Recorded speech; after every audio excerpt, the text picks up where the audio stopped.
Looking at this shit right now. See, I would be curious that just it's probably like two or three questions I would ask them because I'm looking at this right now. Jim Crow laws were effective around 1877 all the way until 1968. So you're telling me that for almost 100 years, niggas had their foot in our neck, and that doesn't even that within itself. Let's skip slavery. Just that 100 years of Jim Crow laws that don't set us up to be behind the curve. Like Of that course it that that does. won't that won't worthy of them at least acknowledging. Hey, we kind of tied y'all hand behind your back. So then my question to him would be, okay, if Jim Crow laws ended in 1968, according to paperwork, Jim Crow ended in 1968. When do you realistically think that shit walked away? The 80s, the 70s. So then now we still got another what 40 years that's unaccounted for in terms of no correction being done. 40, 50 years. Even I don't now, understand I don't understand the thought process behind it. I don't understand the thought process behind it's not really one behind it. It's that capitalism. Anton is a devout capitalist, and the only thing he's focused on is making money because he know, like we know, that in this economy, and he's a black man. Any given day, his fucking bag can just run dry, and on that day, are you going to be prepared because you're still going to have mouths to feed? So he has chosen to sell his soul, like Lil Sammy and Sinners. Spoiler alert! Sorry guys, if you haven't saw that movie, maybe I'll watch it tonight on Rumble. No, but nevertheless, that's just how I feel about Anton. There's no reason to talk shit about him, say I slap him, all that kind of stuff. But he is who he is. And he's always going to be somebody who is a C student. So he's already intellectually incapable of even really having a conversation with us. But he also doesn't really identify as a black man, more identifies politically than anything else, which is crazy. But it is what it is. Shout out to Gore. He says, nothing worse in this world than a black man with a little bit of money who think racism doesn't exist. All right, Magic, I know that might be you again, my baby, but just before you come up to protect the channel as always, I just got to make sure it's you. So we just got to see that smile one more time. That's all. it. Turn it on and There, turn it off. there you go.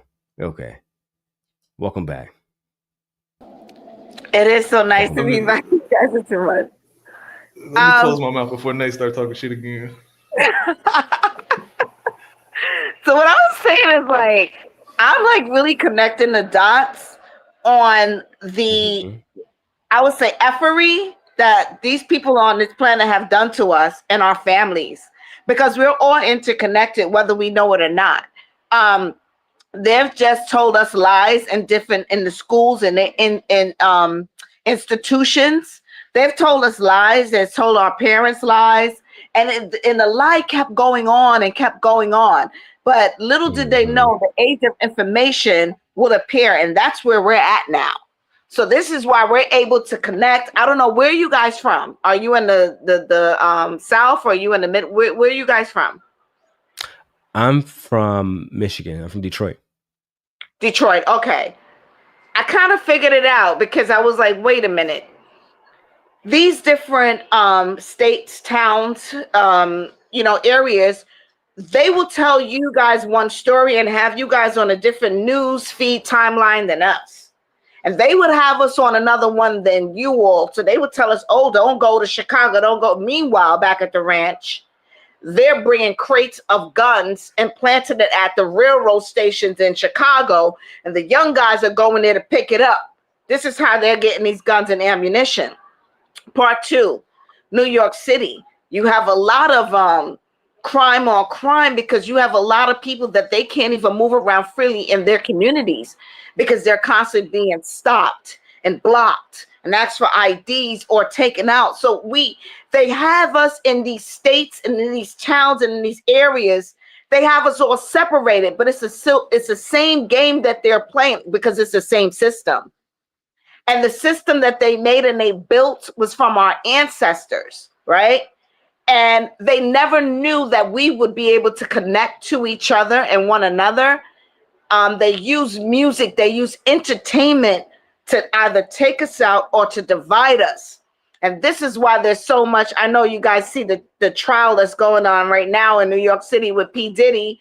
I wish I would have What had are a your day off thoughts of on the work so I video could that we go were down. playing about Anton Daniels and his thoughts about reparations? Reparations, of course, we definitely need reparations.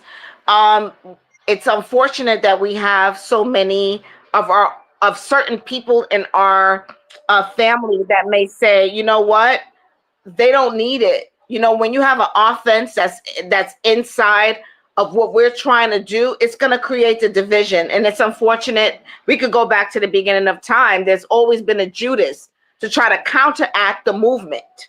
So it makes it difficult to try to identify the people that are in these different sectors that are doing this and that sided with the enemy.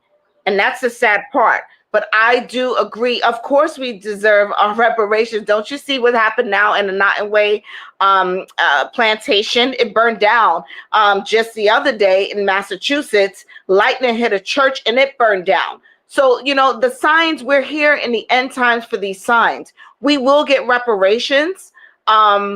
Just get ready, because it says that from what I read and from just my personal, what I would say is my gifts that I've gotten from the Heavenly Father, is that we will get a knock on our door. We will have to pack up and get ready to go. So angels are coming to get us. I don't fear anything. The thing is that we're at the end and we're almost up out of here, because we are all, wherever we're at, whether you're in Chicago, you're in Memphis, you're in LA, you're in New York, you're in Florida, we are prisoners of war. They have us captured all over, but we will be set free from our Heavenly Father. And it's going to happen very soon. Amen. This was only a test. Okay, let's go back to the content then. It's too much money for it to be a systemic racist.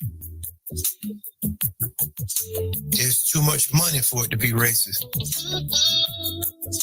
This guy said there is no systemic racism. It's not my way. Magic, do you agree with Anton Daniels when he says there is no such thing as systemic racism? Absolutely not. Absolutely not. I could tell you scenarios starting off. Okay, perfect example. My mother is from Barbados. My father's from Nigeria. My mom came here in her at 17. She met my dad in college. They eloped, had my sisters had me. And then times got hard and we went back to Barbados, was there for like 3 years until we came back. I didn't know anything about racism until I arrived back here in the 6th, 7th grade. And I do remember in school, the teacher, Caucasian, saying things about good hair and bad hair. I do remember them telling, just putting magazines up. They already have everything already centered in separating the light-skinned kids from the white kids from this and that. I remember that experience. And going home and my mother's like, why are you so sad? But I couldn't explain to her, because as a child, you don't know, but you feel something that's uncomfortable. That is a lie. The educational system is set up to make the Black or African Americans, whatever they want to call us, feel that we are below, at the lowest of the totem pole. And they are there to honor white supremacy. And when they believe that they've put you in your place, then you go to the next level. And if they feel that you don't, what they try to do is have you go to what is called like Ward's Island, tell your parents that you cannot concentrate in class. They've done that to a lot of classmates when I was younger, so I've witnessed that. And they send them off to a place called Ward's Island that is connected to Rikers Island. And they give them medications. They drug these kids and they put them in psychotropical medications. And they also sent them to Bellevue Hospital. and it's all signed off, and then they start sending it to group homes. They start and then it comes with the X trafficking. I don't want to like risk, so you get what I'm saying. So it Right. continues the cycle of this sinister game that they are playing. So when you say that there's no, I'm sorry, okay, let's go back to Louisiana, and let's go back to that house, that plantation place where they kidnapped a lot of people, ancestors, and they did diabolical things to them. During the Reconstruction and when everything happened, and I'm going back and I have like a magnifying glass, when they had no choice to let people go, that's when they inserted the jail system. They inserted the trickery of the money. Okay, I'll give you this, but then you owe me that. And if you can't pay me for the end of the year, then guess what? This is also you were always in debt. Okay, just like the educational system. Oh, we want you to take these courses, but now guess what? You don't qualify for this, so now we need you to take a loan. It was always a trap. The jail system was a trap because they never wanted them out. I don't know if you read about what is it called? The fruit bowl, the punch bowl down in the South, where they didn't let them out. Some of these soldiers, the fruit punch bowl, they kept them there with all these snakes You and all. believe what Anton said about there being too much money to be concerned about racism? You believe that to be an ignorant statement? Too much money meaning what? Who has too much? I'm Let confused. me What go do you back mean? so you can see it, because I want us to make sure that we correlate our statements back to the clip. Let me make sure I show you so you can understand it. Okay. The equity and inclusion program, and they swapped the fuck out. Right. We got to put you in there. They couldn't even handle it because they wasn't prepared to be able to compete on a larger scale. So you don't believe in systemic racism? Absolutely not. Absolutely not. It's too much money for it to be a systemic racist. Okay, that's so ignorant. That is so that is the epitome of someone that obviously knows nothing about history, knows nothing about statistics, knows nothing about research. And what I can tell you is that his mind is just on money. He doesn't understand that not everybody is privy to that capital. And there are redlining and there are tapes that's included so that our people can access it, even if they had good credit or not. So that is an ignorant statement he made. And no, I do not agree with that. That's ignorance at its finest. Truck and Trader, do you agree that there is no such thing as institutionalized racism, and that as long as you got enough money, then you really shouldn't be concerned with those things? Was that time right? Yeah, I agree with everything the young lady just said. Everything she just said is what I would just honestly repeat. So there's no reason for me to repeat it again. Okay, fair enough. 100 watts. Can I take you just down a trip real quick, down memory lane, so we're all on the same page? As long Can we look at as long as it applies to the clip, I'll give you it does. 60 It does. seconds. Can we You look got at Bill it. Cosby? Can we look at Bill Cosby? Can we look at Sure. R. Kelly? I don't want to include Puff Daddy, but we can because I can compare him to the Caucasian, and the most severe charges they have way worse than him, and they have him. We're not even getting a due diligence. We could go down the line of a list of people. Now they have Smokey Robinson.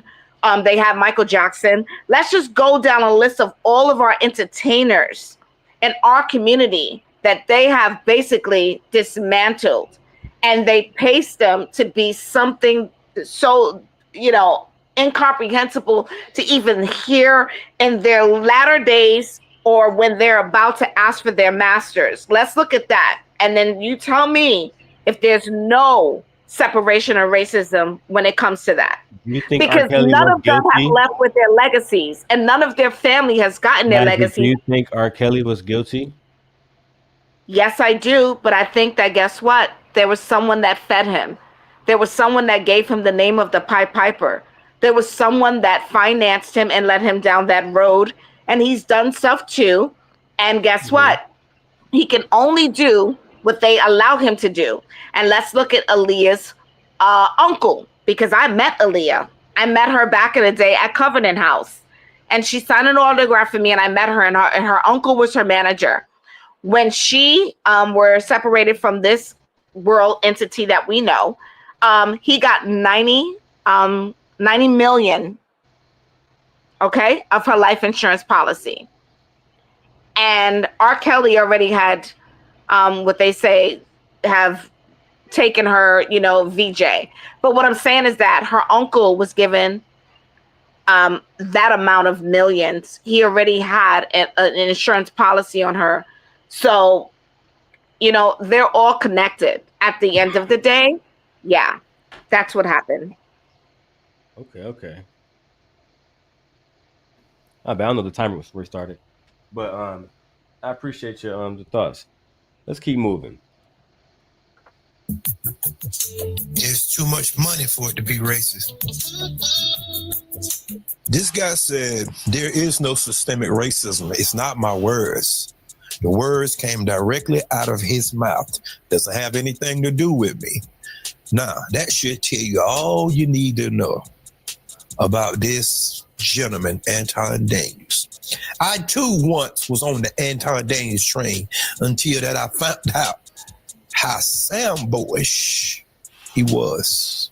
And it seemed as though to me, the bigger he got, the more anti-blackness was revealed.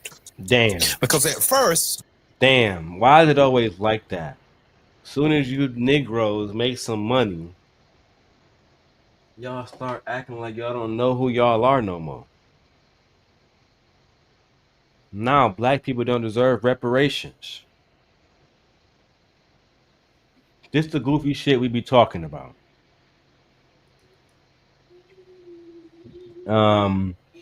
Shout out to the young lady in the chat. She said, I disagree with what R. Kelly did.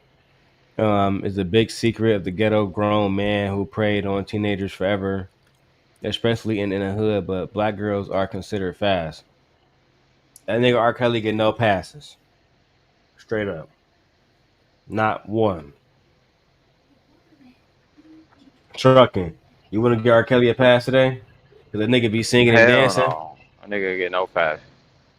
They should have even got him before they got Tory Lanez together. They did. Oh, they got him? They got R. Kelly together? R. Kelly done. He did? He been in the box. He been in the box. No, y'all for real? Oh, you took no. No, you talk. Hold on, you talking about him getting touched? No, ain't nobody say. Oh, you know what? I ain't gonna say that.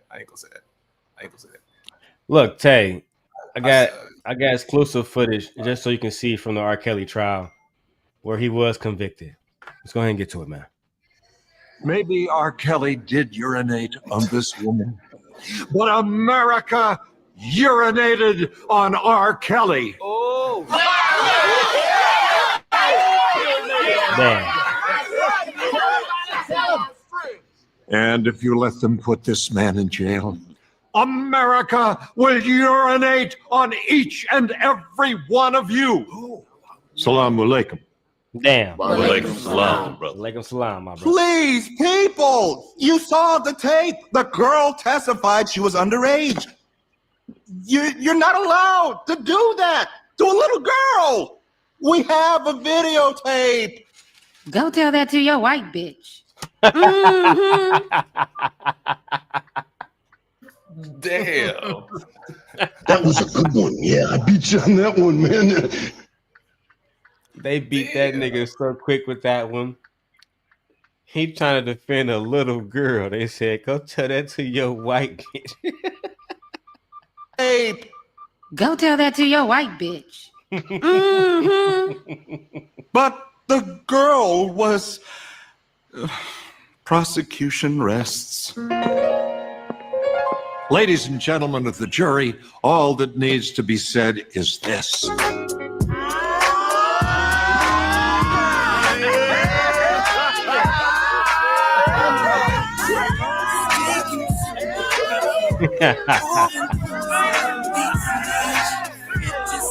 That nigga going crazy.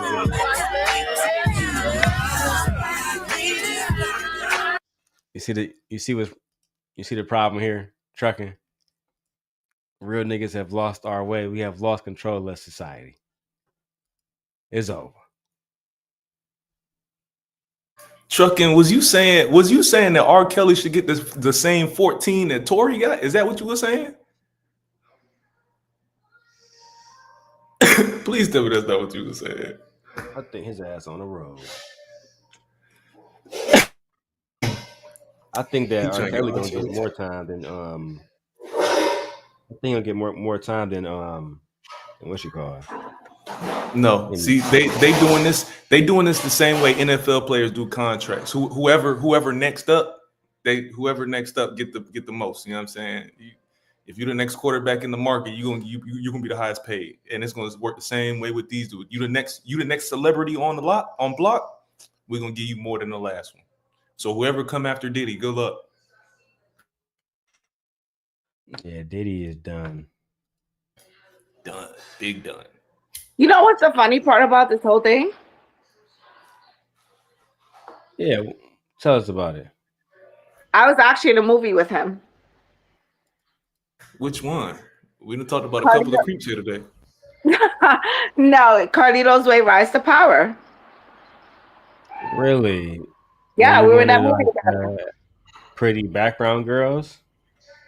No, I was actually in a scene with him, and he came through, and he actually spoke to the producers like, "Hey, maybe we should do it this way, and have people going from this side to that side." But he actually came in. He had a really good idea to shift the room, and it worked. Mario Van Peebles was in the movie, and it was good. Did you have any speaking lines in the movie? Yes, I did. That's when they came into. Yeah, they came into the restaurant, and I was like, please come with me to this table, follow me. And I had another person with me, and we sat them down. Mario Van Peebles was there, but it's like I didn't see any of that. Even on our breaks, we went out and we like ate, and they had the trailers there. We had a good time. I did not see any of that. I could not have, but he did have on a bulletproof attire underneath his suit, and I didn't understand why. You said Carlito's Way. Come on, the Rise to Power. Yeah, Carlito's Way, Rise to Power. Yeah.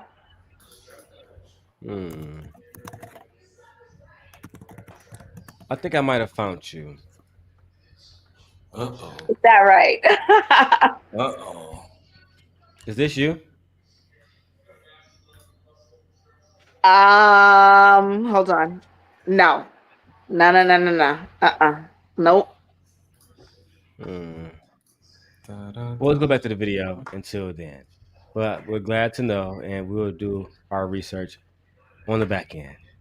Let's get back to Tariq Nasheed talking about Anton Daniels, and we have Anton Daniels saying that he believes that somebody got a mute up in the background. He believes that reparations are for lazy black people. Let's go. He was just talking about relationships and all that, and he gives some phenomenal advice when it comes to relationships and marriage. I have to give him that. But then as he grew larger, his platform became anti-black. Black people this, black people that, while ignoring everything else.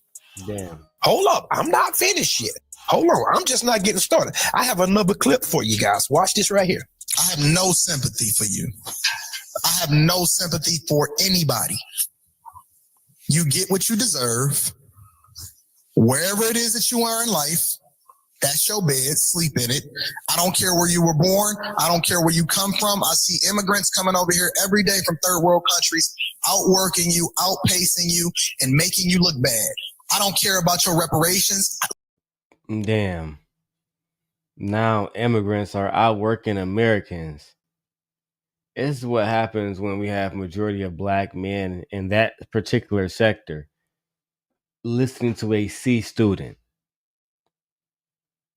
Right? Here's where, I don't want to shoot a bunch of bail. I ain't gonna shoot a bunch of bail. But the one space where I'll give him the credit is that even though he do say craziness, at least his craziness is across the board. Because I think there are a group of black men who have these talking points that speak from a point of you niggas need to get your shit together because everybody else is good.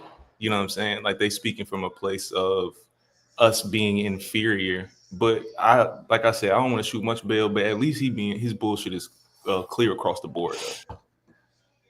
What you mean, like he hold men and women accountable equally? No, just listen to what he said. He don't care where you from. He don't care about your history. He don't care about where you was born. None of that shit. So you can be from Chicago or from Beverly Hills. He don't give a fuck. You know what That I'm saying? only applies when you're talking about black people. If you're talking about somebody that's white, like I don't know, Shiloh Hendrix, he will actually take all those things into account.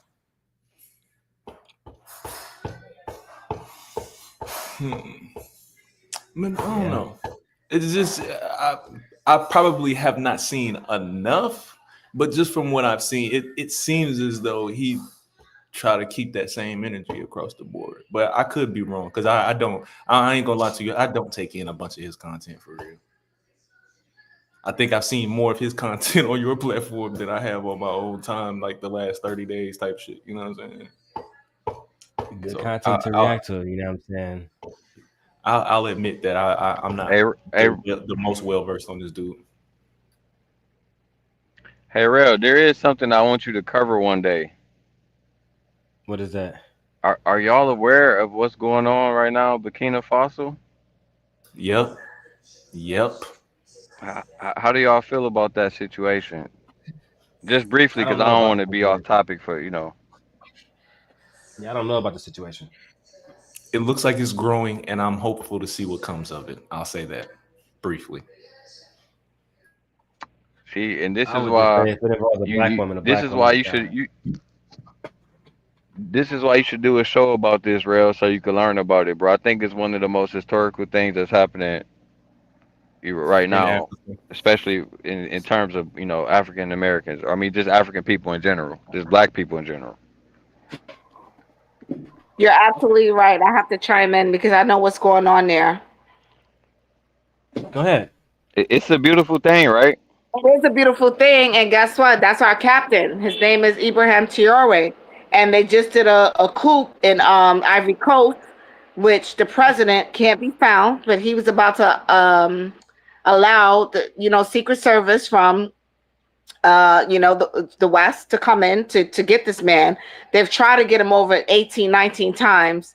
They bombing over there. They just had like 200, they said soldiers, but Russia has his back. Korea has his back. North Korea has his back. And there's so many African nations that are aligned because of him, because he's getting rid of all the puppets. So I know exactly what's going on. Yeah, I think the Real has to cover that. Can we take a vote for him to cover that one of these days? Yeah, let's do it now. I got 10. You got a couple. You got to do his homework. Guys, this is Harlem. This is New York. This is Harlem. You got to play it out, man. Let's go. This Harlem. I'm here. Let's go. Get it. Let's go. We only take votes in the form of Cash App payments, but it would be nice if we actually comment on the video. You can switch it up. I'll give you a smile. So you can see we can actually have people saying, "Oh yeah, this is what they're actually commenting on the video." Well, I'm asking for it. I'm showing my beautiful face. I'm asking for it. Just bring it. Let's get it. Let's get it. Let's get it. How much do it cost for us to switch it up? He said. We're not switching it up, but we can do that video on a different day. Okay, that's fine. Listen, I don't care if you ever get it. As a matter of fact, I'm advocating against it because it's going to fuck up my dollar and make inflation go out of control. And so I don't want them to pay you. I don't want you to have nothing. And I will say this. This is why I will concede. I will stop doing anti-content the moment black men stop holding black women accountable. Now, who want to vote on that?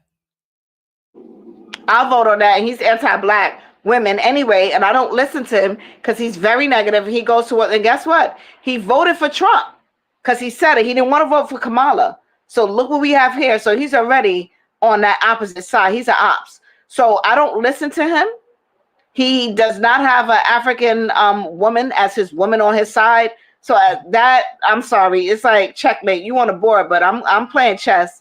And this dude is playing dubs. So goodbye to Antoine. Nobody's listening to him.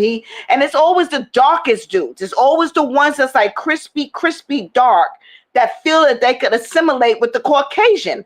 I'm sorry. I don't care how white your teeth is, my nigga.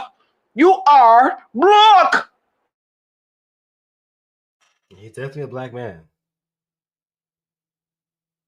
He's undoubtedly a black man. Let's go. Hey, Quantum. Chin. Don't give these motherfuckers nothing. As a matter of fact, not only do I not want you to get nothing from reparations, I think that they should tax you for breathing. Tax you for breathing this good old air. Damn, hold on. I don't care if you ever get it. As a matter of fact, I'm advocating against it because it's going to fuck up my dollar and make inflation go out of control. And so I don't want them to pay you.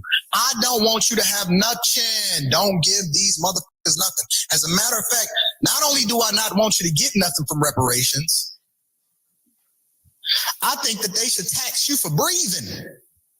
Tax you for breathing this good old air that we working so hard and paying our tax dollars for in order. They shouldn't give you reparations, but they should tax you for air that we are building together. My brother, you know who that is? You know who he is? Hold on, Magic. I got it. Hold on, Magic. 1 second.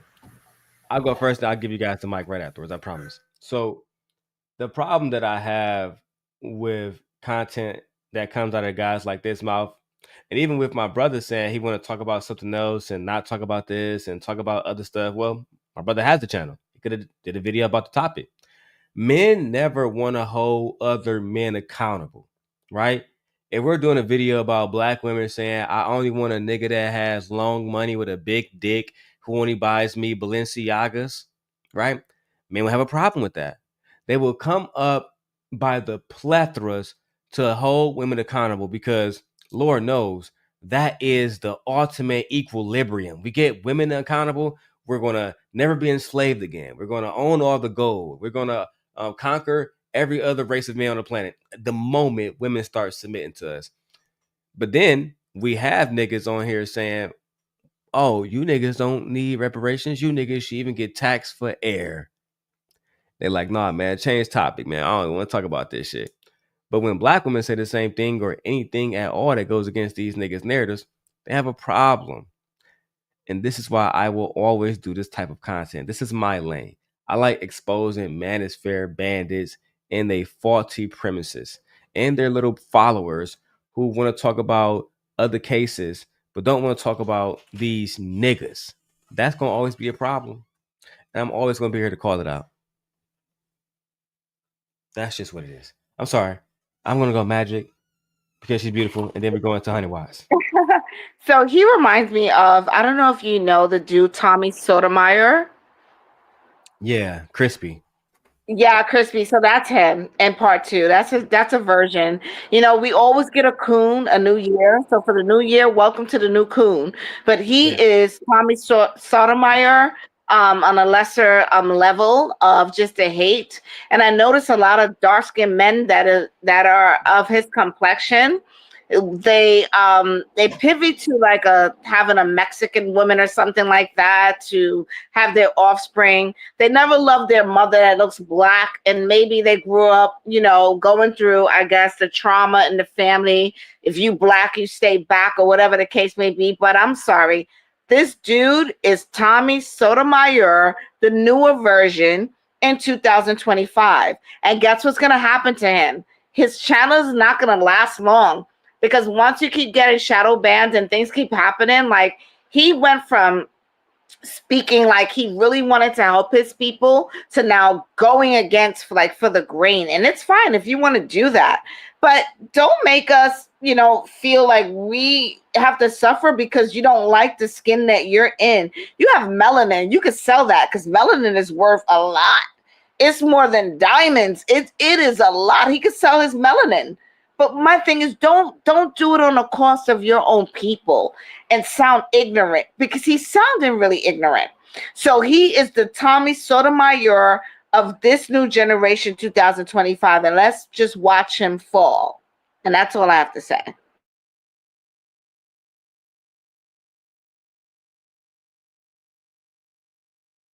I was trying to give homie some bail, and as soon as I did that, he said some goofy shit out of his mouth. Question for you, Darrell. Do you think is there a difference to you for a black man to be is there a difference between a black man not liking other black men or a black man being classist against other black people? Like, do you think there's a difference? If the question makes sense.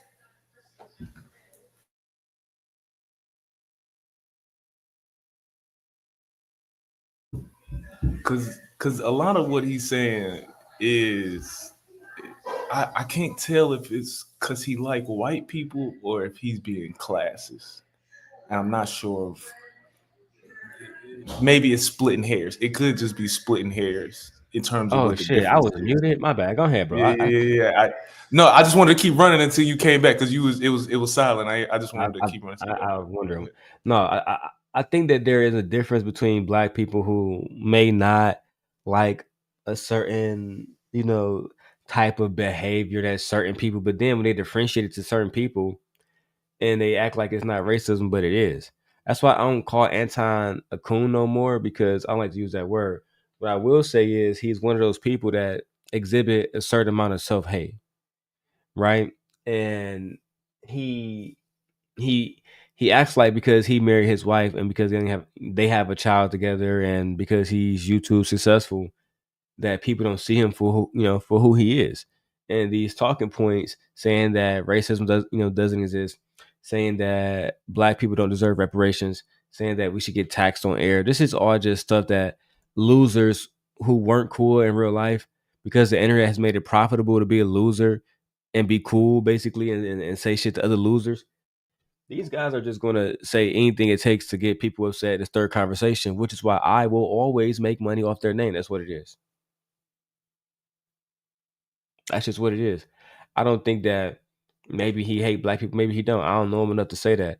But I do know he makes no motherfucking sense. I do know that in Michigan, he is a loser.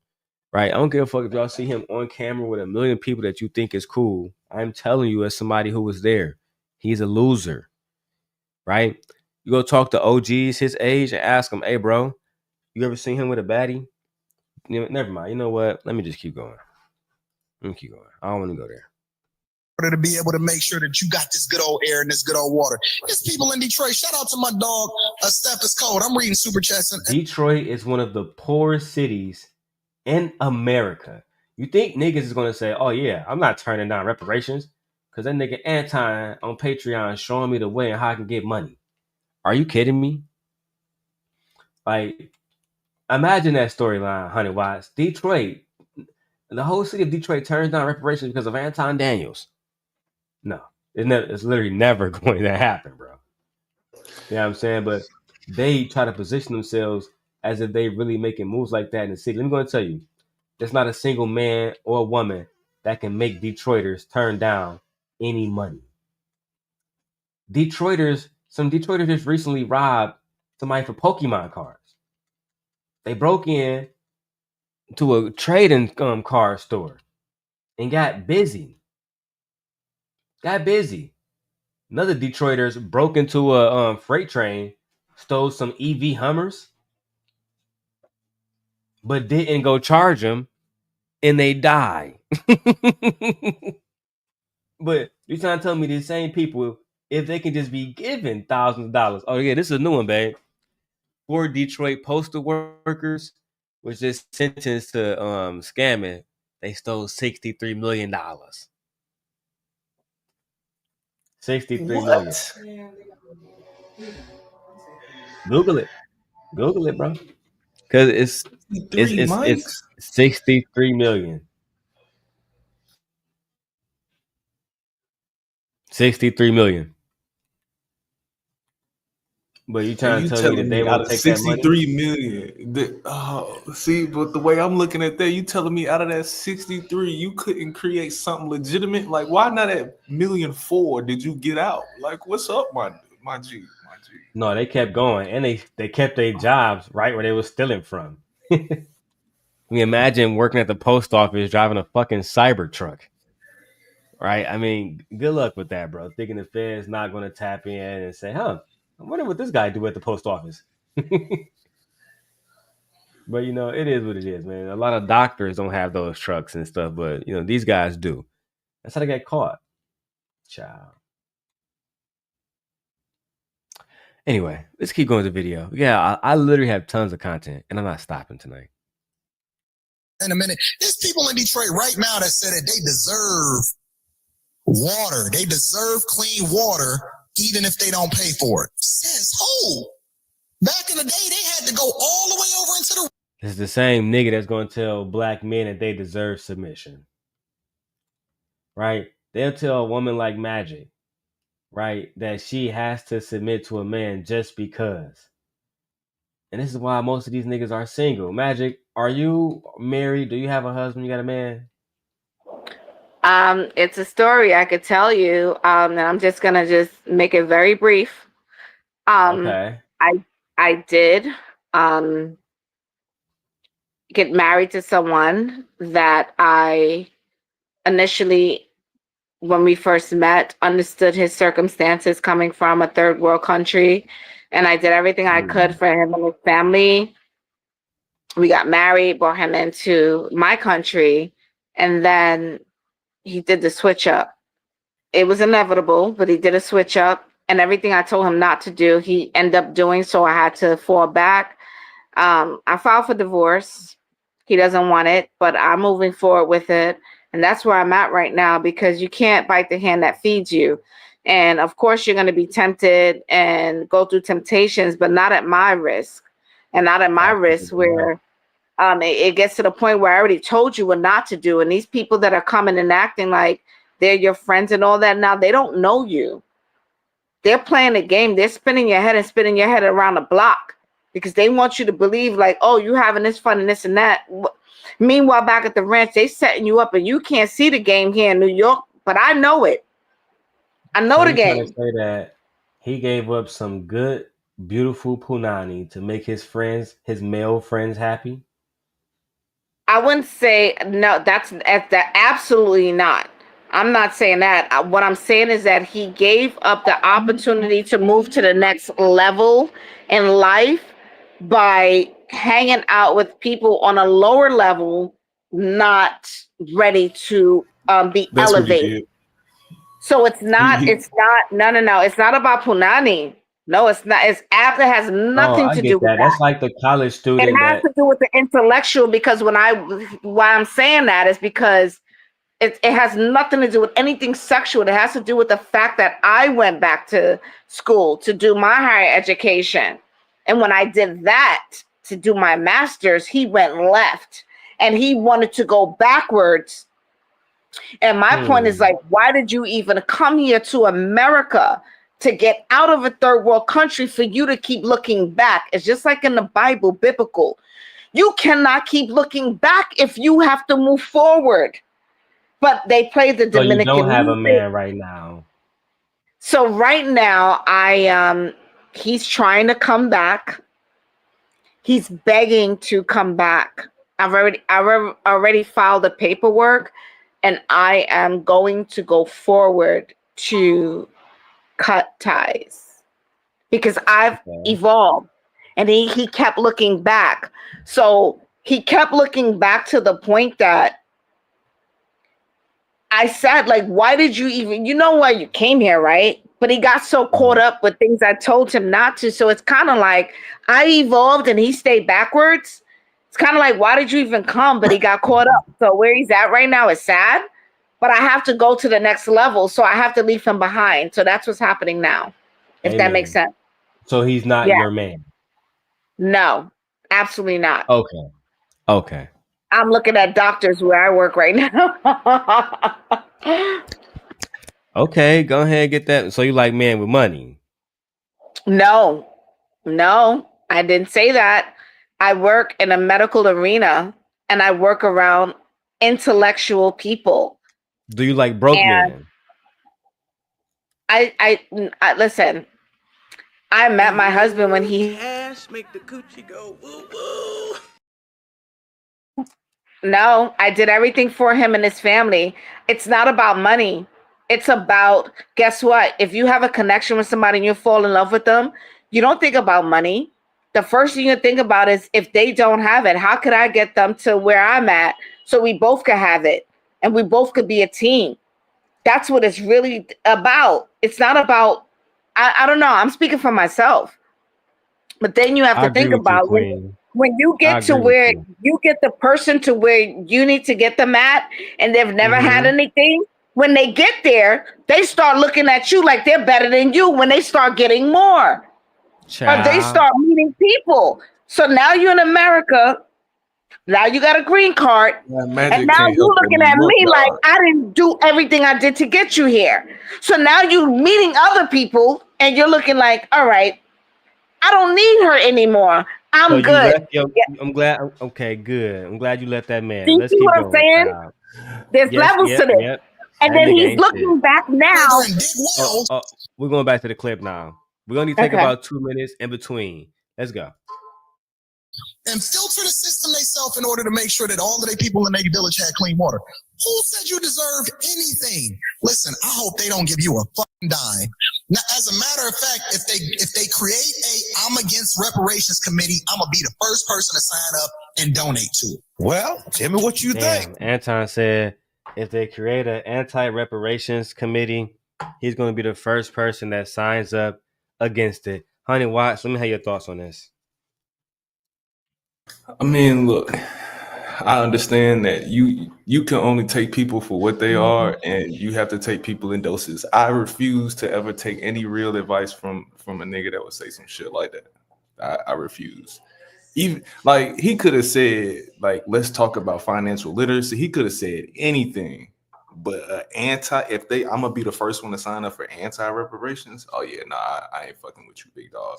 I can't. He want to be the first one that volunteered as tribute. Thank you. I can't. Yeah, if he signs up Right. against reparation, Right. We volunteer you as tribute. you definitely are opposition Exactly. against mine. Period. Automatic. Automatic. Like you said, this I'm shit gonna cool throw for his ass into entertainment. It's reparations nice to Hunger laugh Games. at, but I can't take this shit in and take it serious. Like there's no way whatsoever. None of anything that he said in that clip had anything to do with niggas getting right. Water? Like niggas don't even deserve water, big dog. Yeah, no, I'm cool. Right. You think you niggas deserve air? You think you niggas deserve clean water? Huh? Water, my Pussies? nigga. He only talking about black people, of course. You know what I'm saying? He wouldn't go to Donald Trump's sons and say, hey, you niggas don't deserve clean water. Little bitch. Of course he wouldn't say that. Yeah, La, we don't like him either, Oh, he La. wouldn't. Shout out to the He Palace for wouldn't say that pulling because up they too. making money. They making money. He wouldn't I say tried that. to tell y'all years ago, right? Honey Watts came to these black men, especially the ones that surround him, right? Because Honey Watts, you know what's crazy? He done got into it with everybody. Did you see when he snapped on Chicago Rilla? Child. Anyway, these bandits, when it comes to money, they will twerk like Cash Doll at Magic City on a Thursday night. They will twerk and strip and literally do whatever it takes. Okay? That's what they do. I've never seen more niggas shaking their ass and popping pussy for money on here than I've seen these black men. But let's continue. Charge you niggas for air. If they create a committee that's anti-reparations, I want to sign up for. I want to be the first one on the panel. This is the guy that we dealing with right here. This is the guy that we are talking about. Oh, you thought I was done? Hold on. I'm not done yet. There is more. I'm going to call you just to the screen, guys. Yeah. So, and this is my point because, and this speaks to a larger point, and that nobody is being realistic. Like nobody is really presenting a solution, in my personal opinion, as to how you can actually solve for the thing that people are asking for, and they don't want something realistic. And so as a result, you get nothing. You present a solution. Why don't you? Okay, I'm sorry, sir. Can you just give me like not to pontificate? No, not to pontificate. Give a solution. Cool. Well, I don't agree with you. I don't think you should get shit. Okay. So that's my solution. You go back to your dusty hole. You keep complaining about it. You run in the Victim Olympics, and you watch people like me that win. That's the billionaire. Let me keep fucking winning, and you sit over there and you keep complaining in your Victim Olympics. That's my solution. I'm not worried about it. Fall back into that hole. Emotional. Go ahead, man. I'm just trying to understand. Are you winning? And what are we classifying winning as? You having money and being successful on YouTube? Because if we're classifying success, I wouldn't say YouTube is you're winning. No, Because you're not winning because you know who I think is winning off YouTube? Mr. Beast. Kai Cenat. That's who I think is winning. DDG. You're nowhere near them. So are you really winning, or are you comparing yourself to the average YouTuber who's not where you are? It's always that's what I'm saying. Like, what? Are you really winning? I'm really that nigga just because you said so. Yeah, because I don't see you hanging out with Kai Cenat and them. I don't see you hanging out with Mr. Beast. It has shows on Prime Those and guys video, don't know who Amazon. the fuck Like, he is. right? They don't know who you are. So, look, you know what? To each his own. I guess he's a success in Waterford, Michigan. One of the cheapest states you can live in. He couldn't afford to live in California. Fuck no. New York.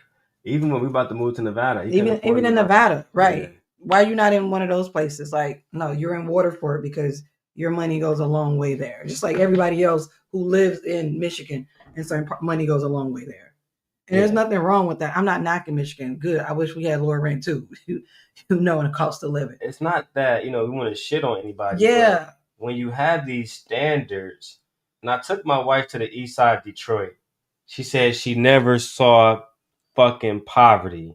Not like that. Not like that. Not like that. I try to tell her because, it's crazy. We grew up in Honey, Chicago, watch. so it's a little people different. from Chicago really believe that Chicago and Detroit are the same. And it's not. And I try to tell these niggas, y'all got skyscrapers on every fucking block. Y'all got beautiful motherfucking infrastructure. Detroit would never get that. Detroit don't have that now. You know what I'm saying?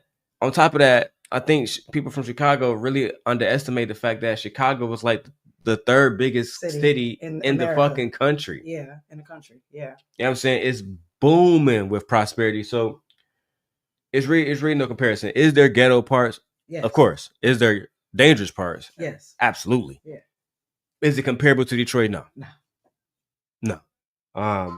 And if you're making money in Detroit, right, you can make 100,000, 200,000 in Detroit and live like a fucking god. Exactly. In Chicago, or where we are now in Zion, 200,000. That's basically average income out here. Yeah, that's like nothing. Like you're not gonna be balling. Like when we tell bring it. How much you paying rent? They're like, wait, what? Like it's like shopping.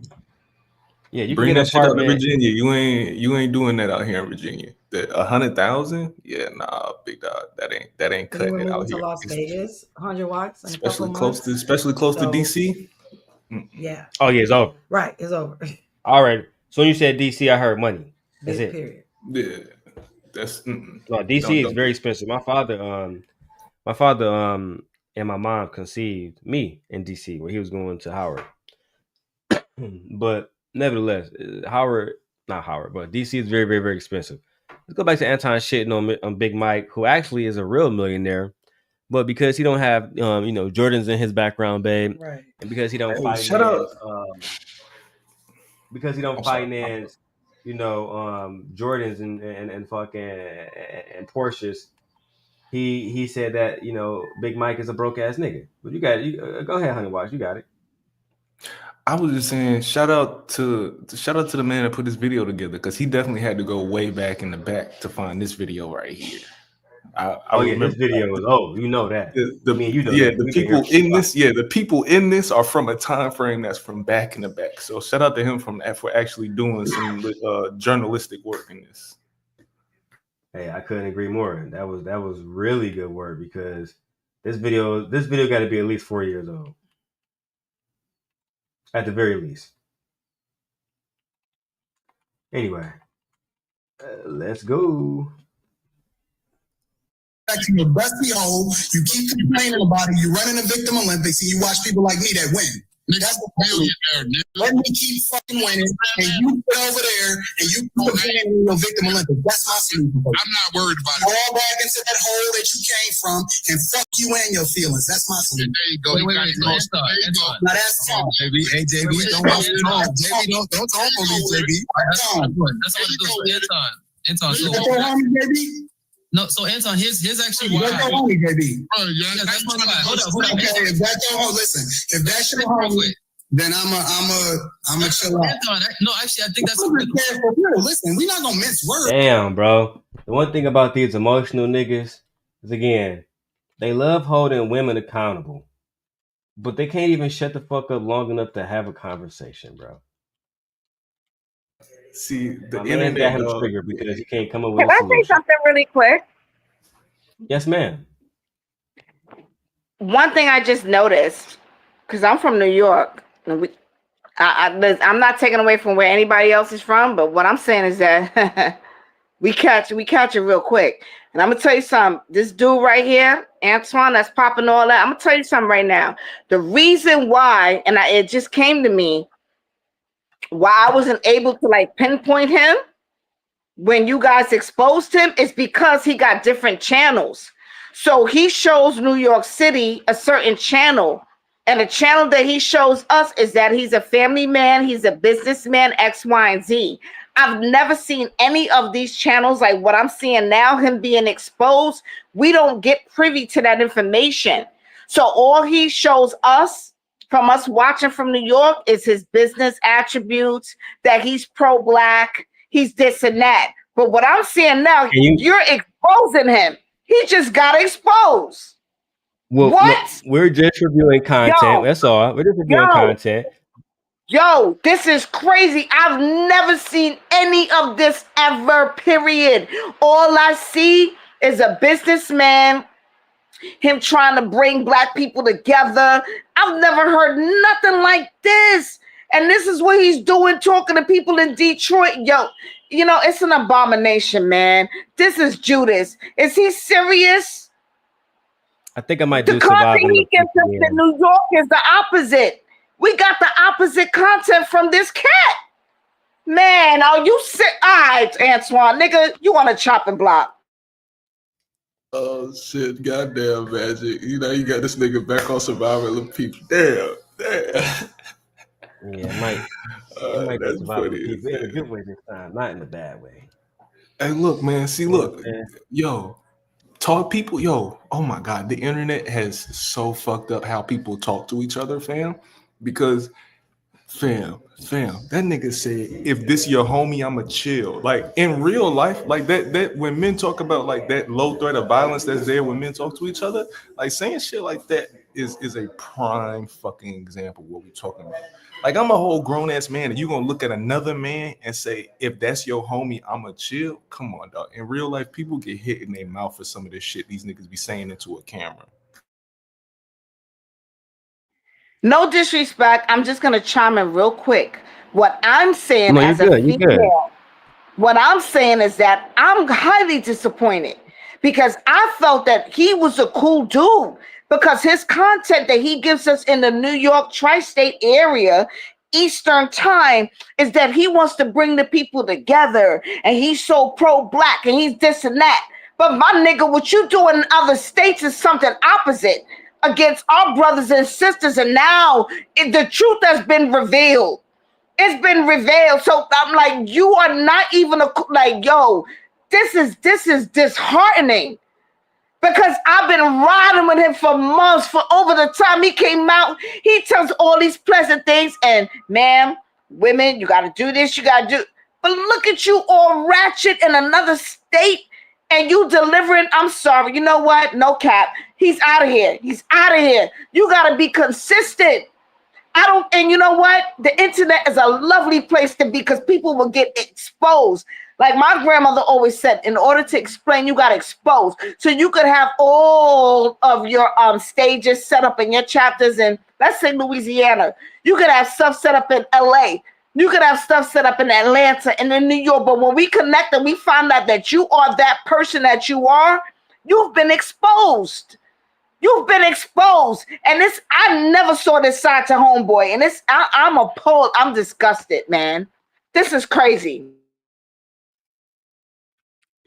Man, I'm very sorry. You know what I'm saying? You have been lied. You have been bamboozled. That is correct. Let's go. Let me make this point.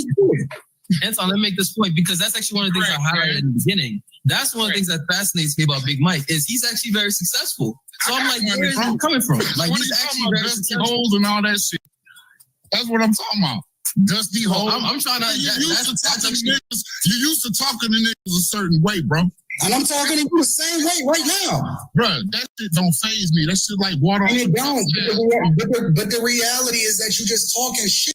You're not actually presenting a real solution. You talking. You're not necessarily talking in order to progress the conversation. And so as a result, you throw out some random fucking number that you know ain't realistic. You know it will collapse the country. You know it ain't even worth talking about because it ain't a real solution. But you do it just for the sake of saying shit, and it don't actually help anybody. Nigga, I answered your motherfucking question. You asked me your number. You see the type of you asked me for a number. I gave you a fucking number. Now you want to turn around and use that in your argument against me? You're a fucking clown and a coon. And a what? What's the other part? And a coon, nigga. You're right. You're right. I am.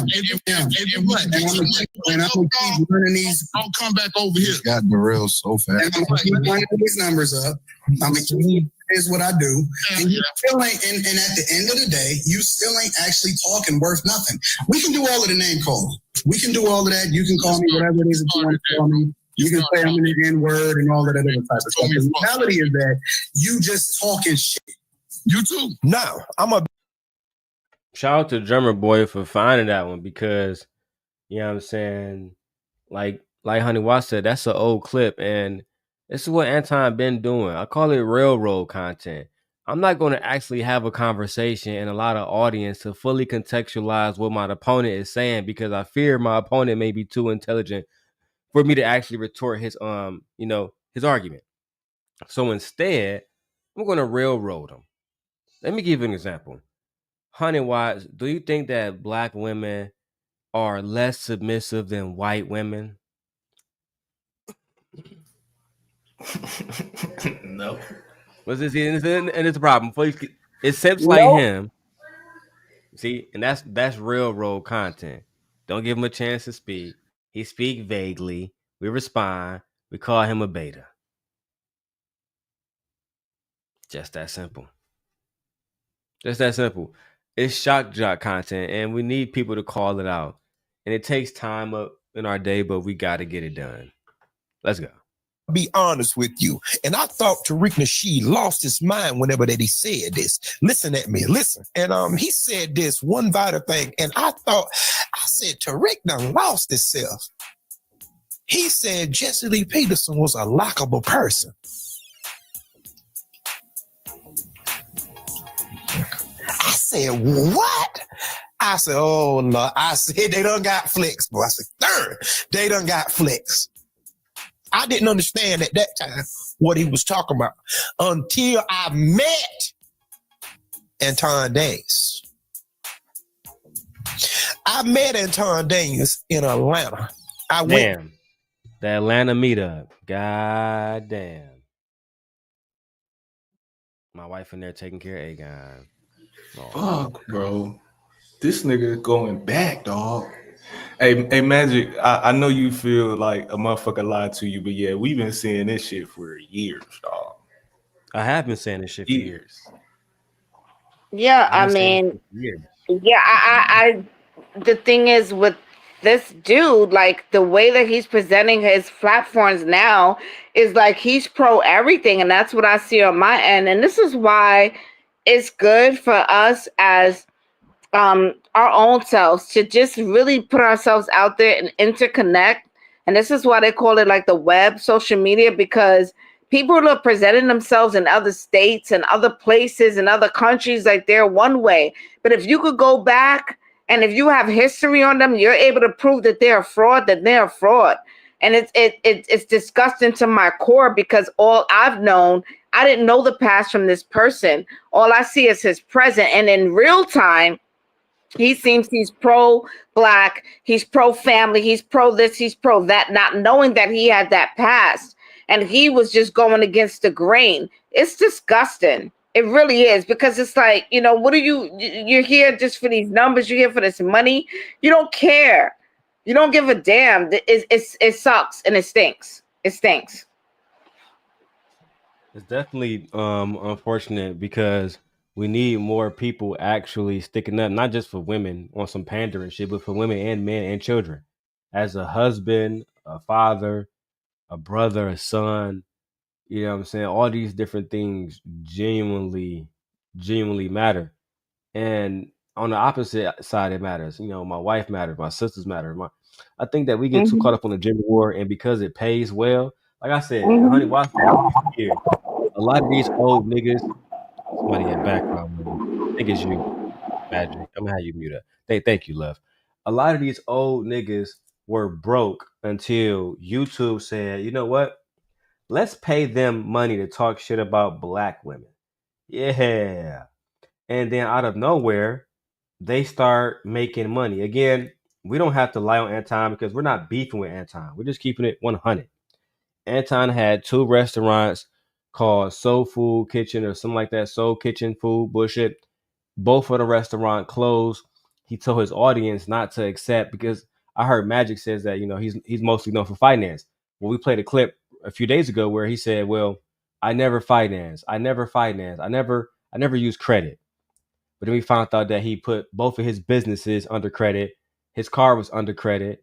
He owed $15,000 to American Express, another $8,000 to Discover, right, and another $4,000 to Ford Motor Company, credit company. So this isn't a man that we have been saying for years nobody should listen to. But as always in the black community, when there is money being thrown around, right? Cassie, money being thrown around, right? R. Kelly victims, right? And the mothers who would bring their daughters to R. Kelly afterwards. When there's money involved, people lose logic. They lose reasoning every single fucking time. And this is why a part of me, I haven't defended Cassie yet. I'm never going to defend Diddy ever. But I saw a video of Cassie fucking driving around in a Porsche. She filled her whole car up with Louis Vuitton bags. But I'm supposed to believe in every second that she was going through that she was a victim? No. See, it Oh, has to be I'm more glad you said logic that and because I reason. saw her at one of the parties. It was like a beach party somewhere on a reservoir, and she was just basically like, he was in the video. She was not even included in it because he was leaving her out of stuff because he told her Kim Porter was basically his soulmate, and she knew this, but she hated the fact that Kim Porter was dark skinned. This is the same reason why a lot of Spanish women, and I encountered that, but I'm Carmel. Even the lighter ones and the darker ones, they hate me because I'm just Caribbean, African, whatever. They cannot stand the fact that we got features. I never had to do a BBL because I went into the gym and I worked the muscles out, so it was natural. I never You did gotta show us. breast implant. Hold on, Magic. Hold on. Minute. Wait a minute. Wait. First of all, you're not gonna speed past that like you didn't just say what you just said. So, you can go ahead, Magic, and show us what you're Yeah, working with. We I got the have big cam. friends that we went, like I would go to the Hold on, spa. Magic. You gotta show us. You gotta cam up while you talk this. You can't just talk this offline. You gotta show us. Hold on, so I gotta get on the cam. I hope I pressed the right button. Hold on. I Did hope I so press too. the I right hope I button? pressed the right button. No, not the right button. She pressed the leave button. God damn. That's how you do it, guys. Oh You my can't make this god, shit man. up. The internet, man. So, The internet, bro. The internet, bro. look at Nay said demon. It is what it is, Nay. Okay. Back in. She's back. Okay. Go ahead, show us what you're working with now. No, you said No, you I had no can't do all that. BBL. So I went to the gym and I did Uh-huh. work out and I worked the muscles. And I'm telling you, I didn't need a BBL. There is no such thing. And then Are I you don't. wearing a robe right now? What are you wearing right Yeah, now? I am. What? We see a little bit of cleavage and shit. Yeah.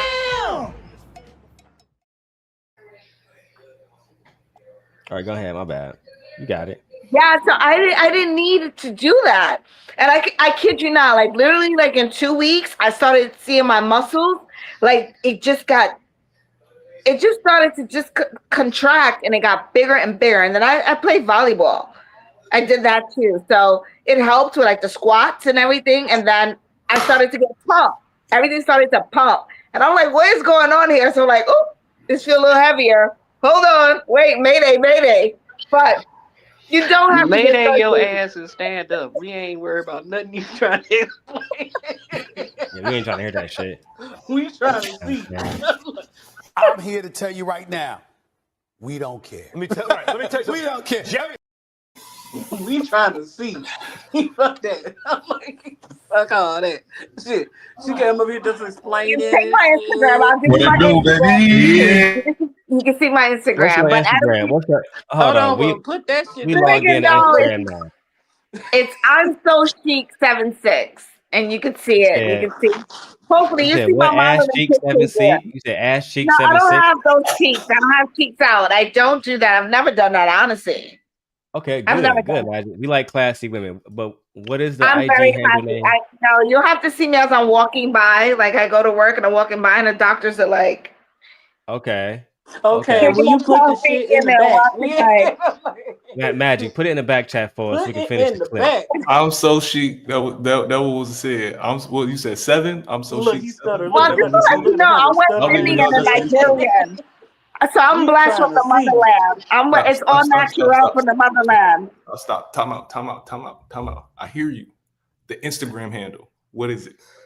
Oh, it's IMSOCHIC76. You'll see my modeling pictures and all that stuff there. IMSOCHIC. IC76. IMSO like I'm so chic. Okay. IMSOCHIC 76. Yeah. You'll see my modeling pictures and stuff there, but Yeah. you're not gonna see me from behind. God Like damn, it's private. You gotta add us. You gotta It's yeah, private. I'll ask We you don't when I like get off that. the last but yeah, when I'm in Africa, add when it I'm in right now so we Barbados, can see. when I'm in Africa and Barbados, you can see it. It's there. It's there. I was blessed from the motherland. It's there. Damn. It's just I can do 10 squats and I got a bump. I get a big bump. 10 squats. Shut up, silly woman. How dare you give us a dare you private do us like this? Instagram? Damn. Jesus Christ. You guys started it. I didn't even go down this road. You guys took me here. I ain't even I gay. did not go down this road. You took me here. If you got a nice body, That's I'm fine. gonna look. I'm sorry. I do. You're not only gonna look. You're I'm gonna Add gonna our look. friend. I'm gonna. Add I our like friend nice so they looking can body see. women. I'm sorry. It is. No, what it really is. It really is. And I take pride in keeping it intact. God damn. Wow. Stop playing. Y'all so much. Y'all playing games. I'm not. I came up here on demon time. I'm like, oh shit. Shit. And we like pretty women over here. Shit. Coco, where you at? You in Memphis too? Huh? You in Memphis? Who, me? No, I'm in Atlanta. Oh, figures. It figures. Okay, I was out there. I was out there in Atlanta when it was It's carnival down here right now. The Black Ink Crew. I was out there for that, and I was down with that for that show. Yeah, I was out there. Yeah. I said it's Yeah. carnival going on this weekend and shit. That's why the city thick right about now. Ooh, okay. Booty's about to be Sounds good. everywhere, y'all. I'm gonna show y'all too. Booty's about to be everywhere. Well, we gotta stay in touch somehow. So you gotta I could come through, but not right now. I got stuff going on, but I could Or definitely you come can just out. add the Instagram. So If you just Instagram, so we yeah, you just gotta you find so we can see. See, it's nothing to see but my beauty, baby. I got all my fashion stuff out there. All right, let's go back to the video. Hold I'm on, about my to bad. spark I this didn't blunt. update. I did not update because I got it gets Hold greater on, Magic. later. Before we get into ass, unless you're not gonna show us, we're done talking. Let's go ahead and go back to the video. Show you what? Oh, you really want me to get up and show you? Yes. You really want me to get up? Yeah. All right, hold on. Yeah. Are you playing? Are y'all playing with me right now? No. Be prepared, guys. We might have to end this one. Go ahead, Magic. Show us. Y'all. Let me see if I can do this. Hold on. Let me see. Can you see? We got. Oh. Okay. I am. Oh. Get it. Oh. Oh. Oh. Up, up, up, up, Up. Down. All right. Oh, yes, magic. Up. I knew it was Very. wine. I knew it was I had wine. a heart I attack. knew it was wine. I knew it. I fucking knew it. No BBL. No BBL. It's real.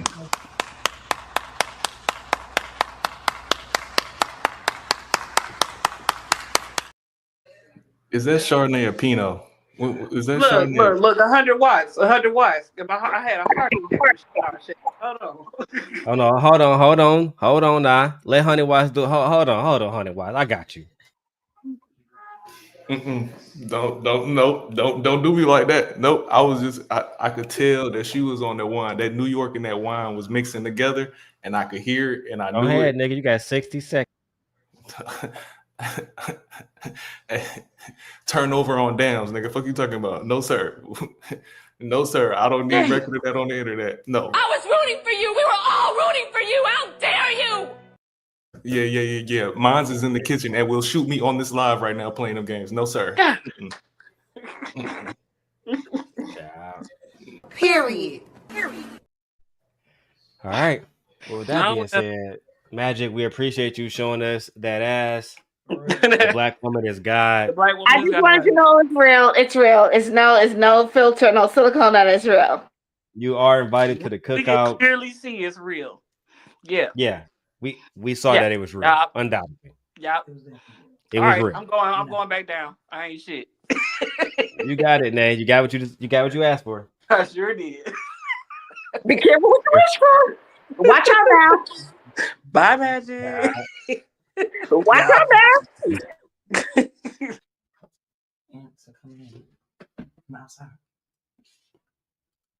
La Peace meetup.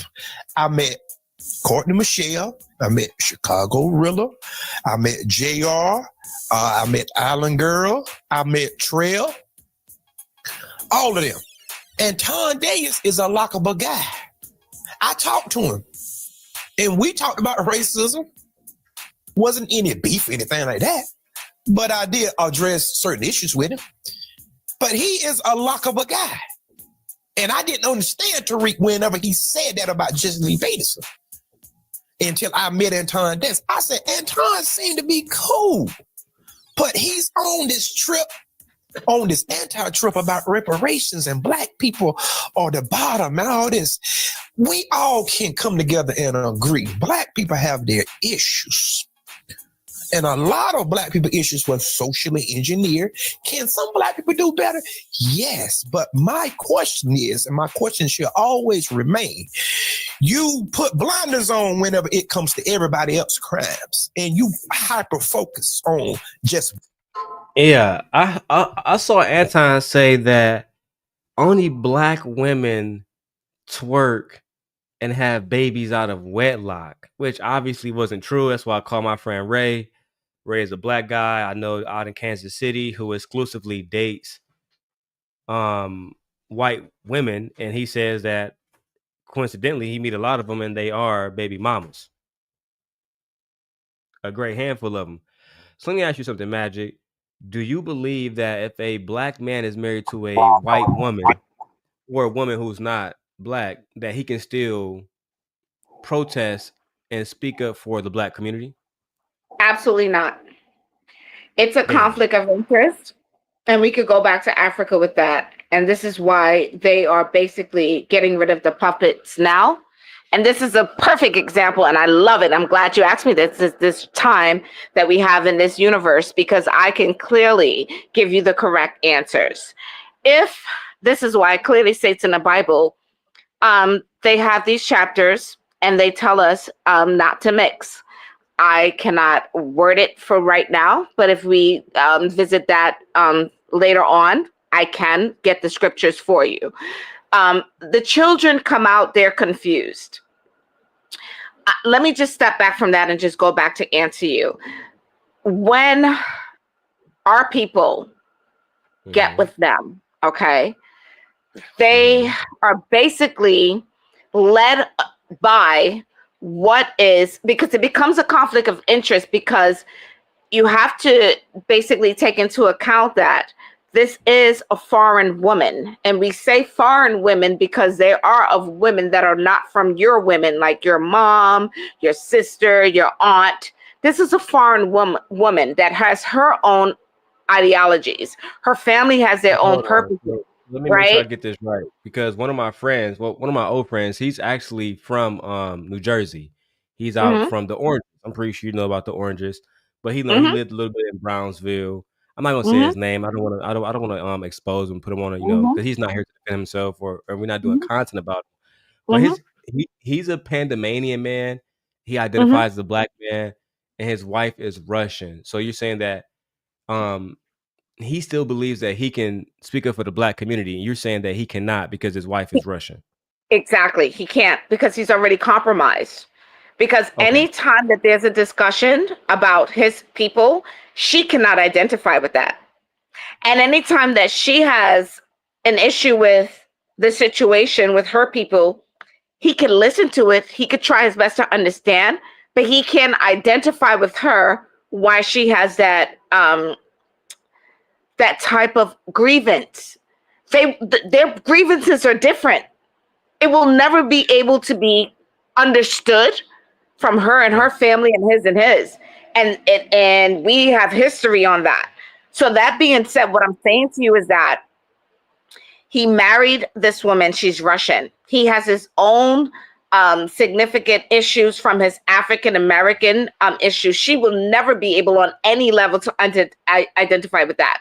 She could see movies, she could see scenarios, she could see shows. She will never be able to identify with that, because not having that experience, and even having experience, she would feel lost. And even if they have kids, they will feel even more lost. So it's not, it should not be considered to do, because what you're going to do is you're going to create a family of confusion. And then the kids are going to be, if you have offspring, they're not going to be accepted 100% in the black community. And they're definitely not going to be, I mean, what are they in the Russian community? We know what this is. Or what are they in a Caucasian community? We know what that is. But you cannot splice these different types of nationalities. People have tried it, they've done it, and I understand it. But the most kids that come out hurt are these mixed race kids. And they say the mothers can't understand them, because the majority of the time the fathers are African American and the mothers are white. And then the mothers had a fling, and then they want to move on, and the kids get left behind. And if you do get somewhere down the line that Caucasian mother really loved that man and really loved her children, she's going to do everything she can to learn about the culture, but that takes a lot out of it. And then she has to give up her culture. So it's a bargain that woman has to decide to give up. But what I say that could be something conducive, absolutely not. I feel that people, yes, you can fall in love, and that is understood. But if it walks like a duck, it quacks like a duck. It's a duck. And the world that we live in, if that tells us for the genetic reasons, if they tells us for social reasons, if they tells us X, Y, and Z, listen, it doesn't take much to find a woman in your own culture. I feel the reason that and I'm just gonna put it out there, the majority of them are African men. The majority of them are of these men from these Latin, they were raised in a classist system. So this is why they feel that the white looking race is superiority, and this is why they get with that, because they were raised in poverty, a lot of them, and they feel like, listen, they were raised in their communities, in their cultures, in their their countries with the classism. So their mind is not like ours. They were raised like you have to follow a certain protocol, a certain type of you would say, this is we're at the bottom, this person is mediocre, this person that's at the, and we're going to play our role so that we can get a place at the table. And we don't care. We just want to make our kids white so we can feel that we're somewhere connected. And that is, and then they play these movies. I kid you not. When I visit a lot of different countries, they already have their movie systems. You go into a movie theater, you turn on a TV or something in the hotel, it's already based on classism. They have the black as maids in these shows, in these movies. They already have these people programmed that are our people. So if they're programmed, that's why it's television.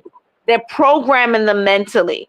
They're programming them intersectionally. They're programming them. So all they see is what they know in front of them.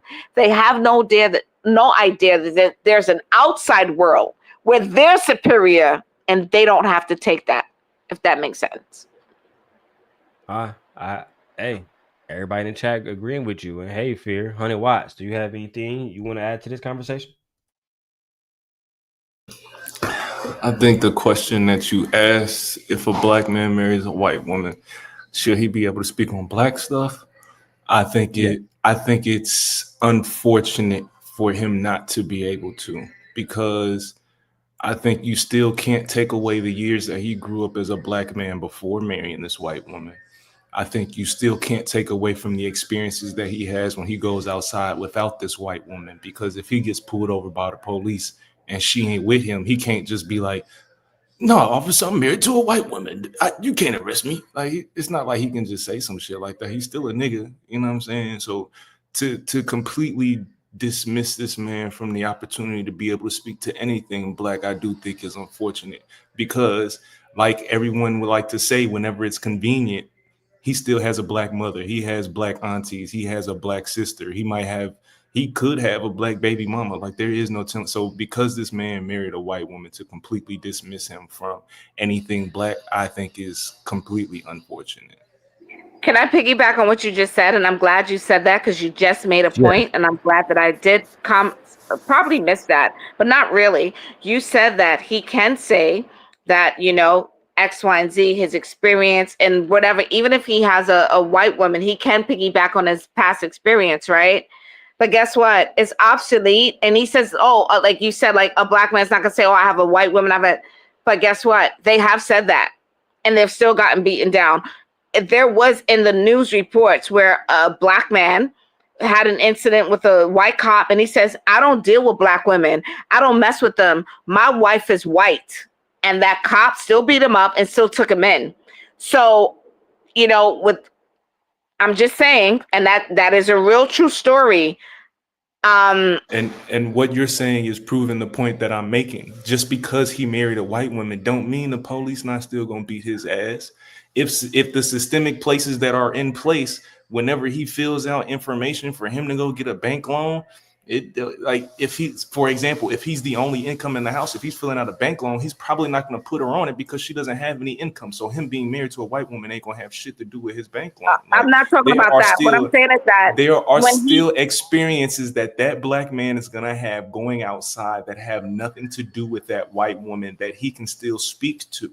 There are still, at the end of the day, that man is still melanated when he go outside. So the world is still going to see him a particular way, no matter who he's married. Okay, but the black man that I'm talking about is the one that got pulled over, and he was pulled over by the police, and he was trying to make a statement to the cops, and he said, I don't like black women. He says, my wife is white. I don't deal with black women. And he still was taken down. So that was a true incident. That was an incident that happened and is documented. So I'm saying that he made it relevant to tell the police in that incident. He was trying to cap, like, hey, and he said, I don't like black women. I don't date them. My wife is white. And it didn't matter.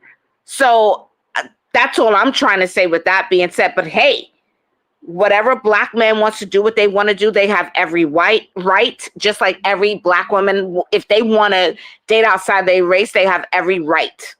But at the end of the day, when things don't go your way, you need to know that there are things that will transpire and can actually take you backwards or push you forwards. And you just need to be ready for that. And whatever happens on either side of the spectrum, don't call for help because you made a conscious decision to go either way. That's all I'm saying. What I'm going to say is, and let me be very, very clear. He does not have a right to say anything. I want him to shut the hell up, keep his comments to himself. You Not have Honey White. You talking about a man who's married to not white Honey women. Watts. No, I love Honey Watts. You know how I feel about you, Honey Watts. No, I'm talking about the black man married to the white woman or a non-black woman. No, he does not have a right to say anything to me about the black culture or the black experience. He gave that all up when he got with her. Personally, me, now she's his nigga.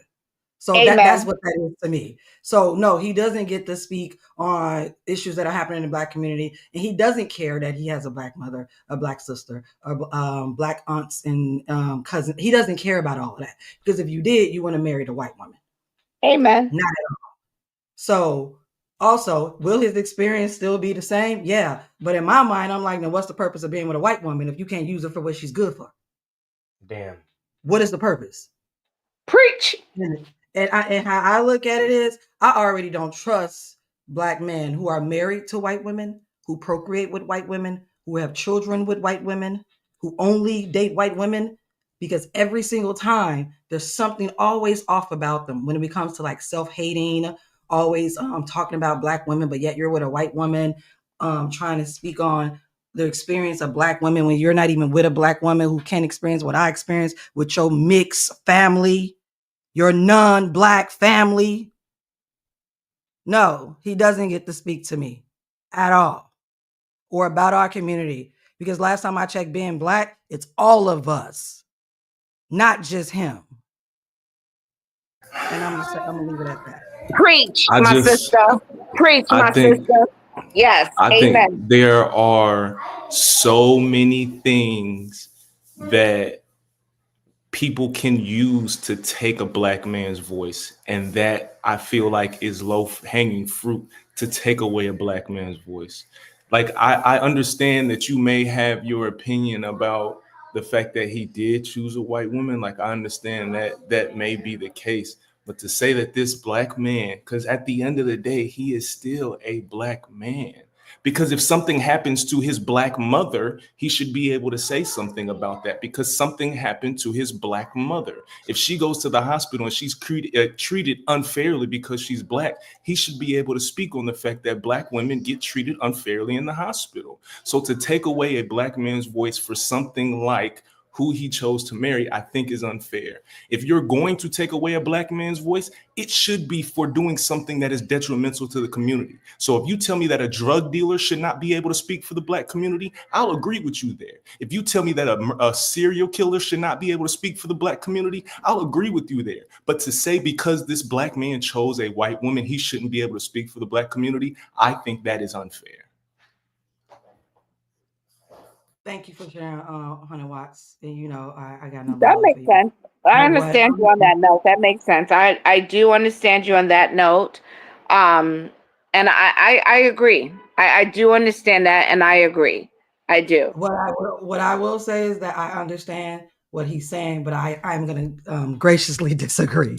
But the simple fact that you can speak on your family all you want, but you do not get the right to speak on the black race anymore. No, you don't. You have a right to speak about your mother. You should advocate for your mother. You should look out for the women in your family as well. But no, you don't get to speak for the rest of the black community, especially once you married a non-black woman, especially talking about black problems that the woman that you lay up with every night that procreated and produced your children, she can't understand you. She can't understand when you're talking about your black mother being sick and all this other stuff. She'll say like, okay, yeah, I get that, but she can never truly walk the experience of her, put herself in the situation of your black mother. And So it when a has been black man, shown so many times over and over and over. We see that black men get with white women. That's We know the true. data of I have black to men agree with with her. white That's women. true. And like we know all the data with black men with white women, the statistics with black men with white women. The best chance that black men have is not with a white woman. The best chance he has is with black women. The data literally shows it. he's more likely to be divorced amongst It when does. he's married to a non-black woman. It does. Absolutely. And when So problems happen, guess what? They want to erase everything, and then they want to assimilate with their people and basically take out that man that they had the kids with. Like, it's already, the numbers are out there. It's true.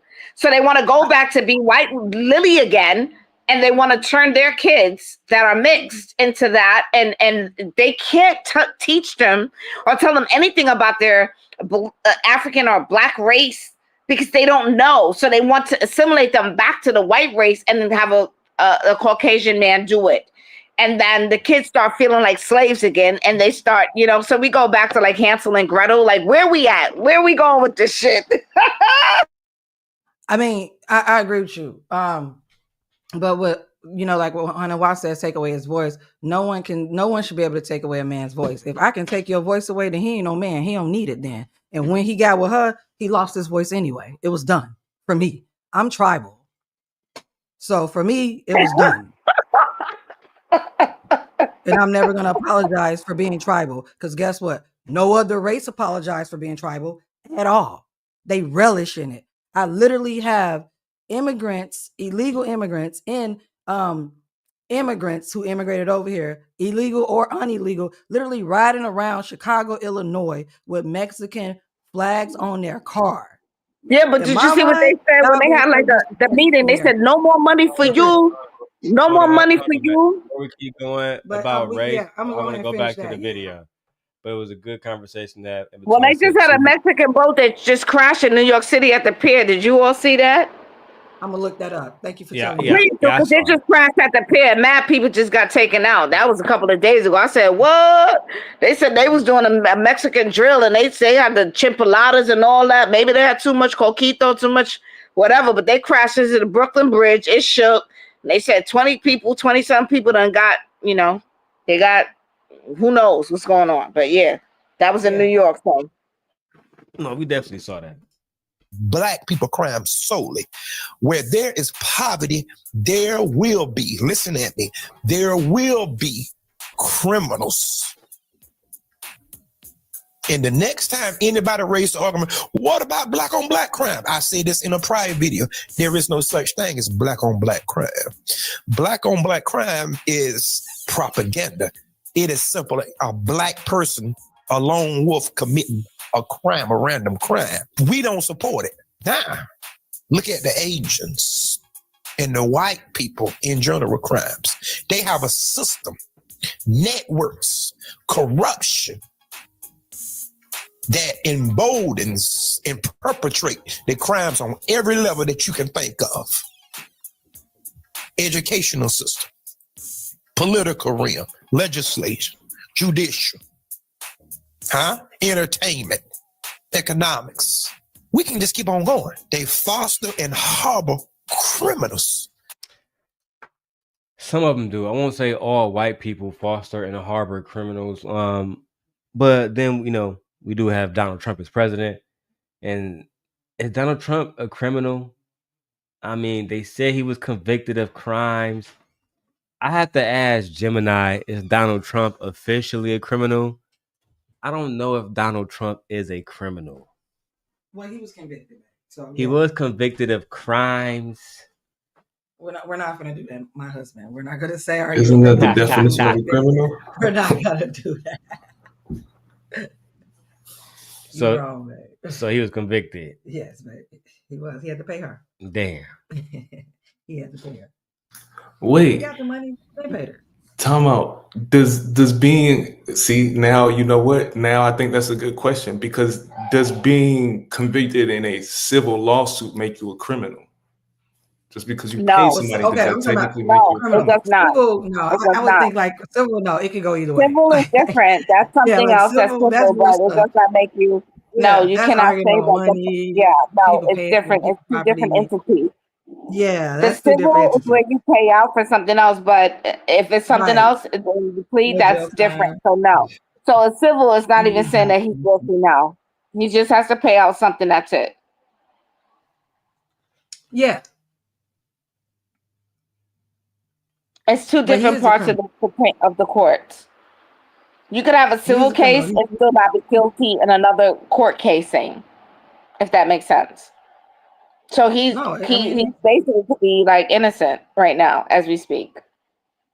it makes sense, but he's breaking the Constitution right now on so many levels. Yeah, he is. He's trying to, but it's not going to happen.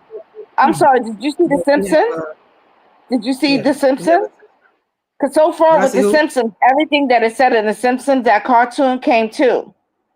Oh yeah, And yeah. he I is seen in The Simpsons. They have him in The Simpsons in a casket. Okay, so shout out to the Simpsons and shout out to the Knicks, man. The Knicks might be doing their thing, man, against the Pacers in Game 2. Hope they win that.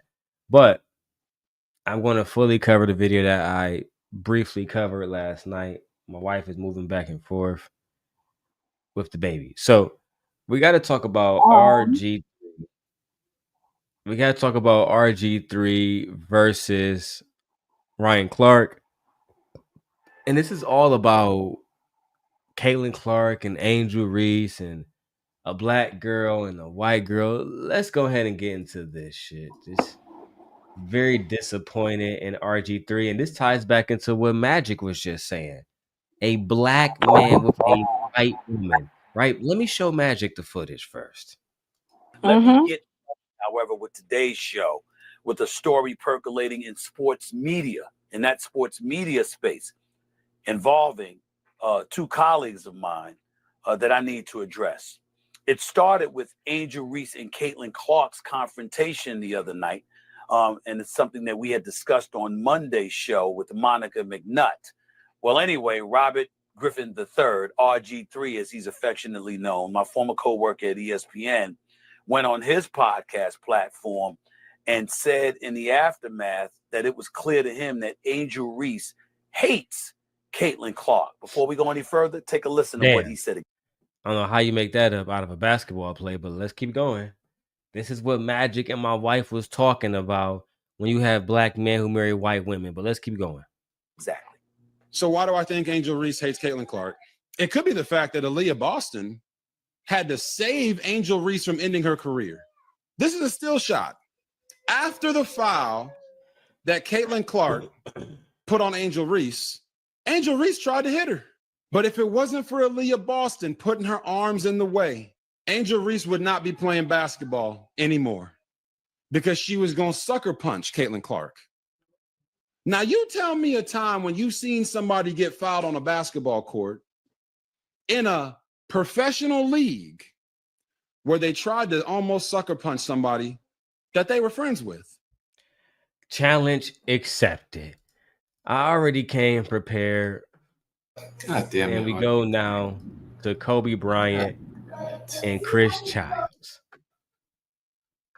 Kobe Bryant, as I showed last night, got into a fight with Chris Childs.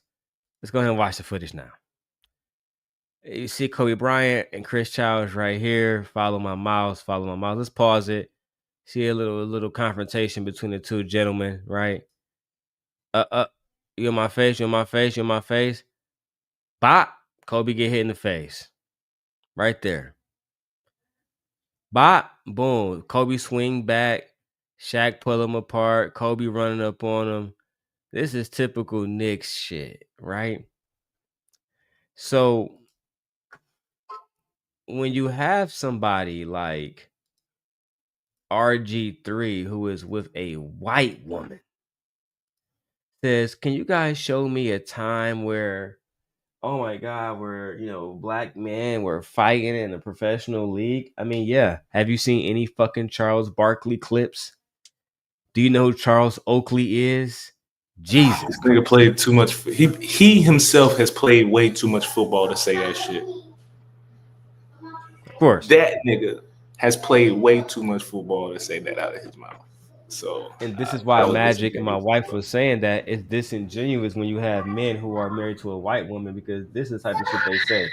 Just say you don't like Angel Reese because she getting more money than you. Just say you don't like Angel Reese because she badder than your snow bunny. That's the facts here. Honestly, RG3, he's not a part of us. as women. Man. I don't care who he's with, but he is just a sellout to the. Listen, I don't even say a sellout. Listen, you are what you like. But at the end of the day, just remember, if anything go left, you are obsolete. You can never come back. And this is what they don't understand. They think they could play that snow bunny, game, and they could like gas these women up. And you know what? A lot of times, it's the fact that they can't get with the black women that they really like. So when they get to that, caterpillar, they're like, yo, we got this money, so they want to do a payback. But you're doing yourself an injustice because guess what? All of these colleges and all of these representatives, these players on these field, all of them, they already know what to tell you. They know your insecurities. They got your profile, my nigga. So before you even show up, they know what to do to mind F you. So guess what? If you can't make it with a chick that you signed up with, that you just started for your career, they're going to play somebody with you that's going to take that money all the way home. So you're never going to win. You're not going to win. You know how many British Africans then went out there and they had a wife back home.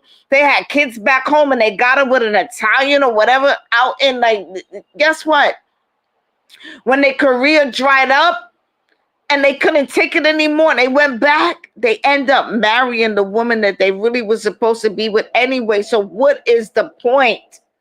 What is the point? You're never going to win. It's a setup. And guess what? They have the NFL, the baseball, all of this is set up like a freaking sex farm.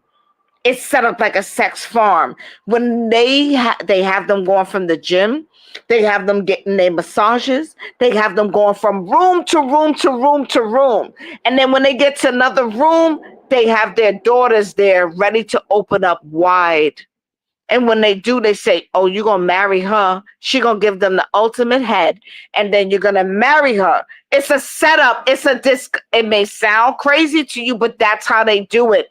And guess what? I've seen it inside. I've seen it from the inside.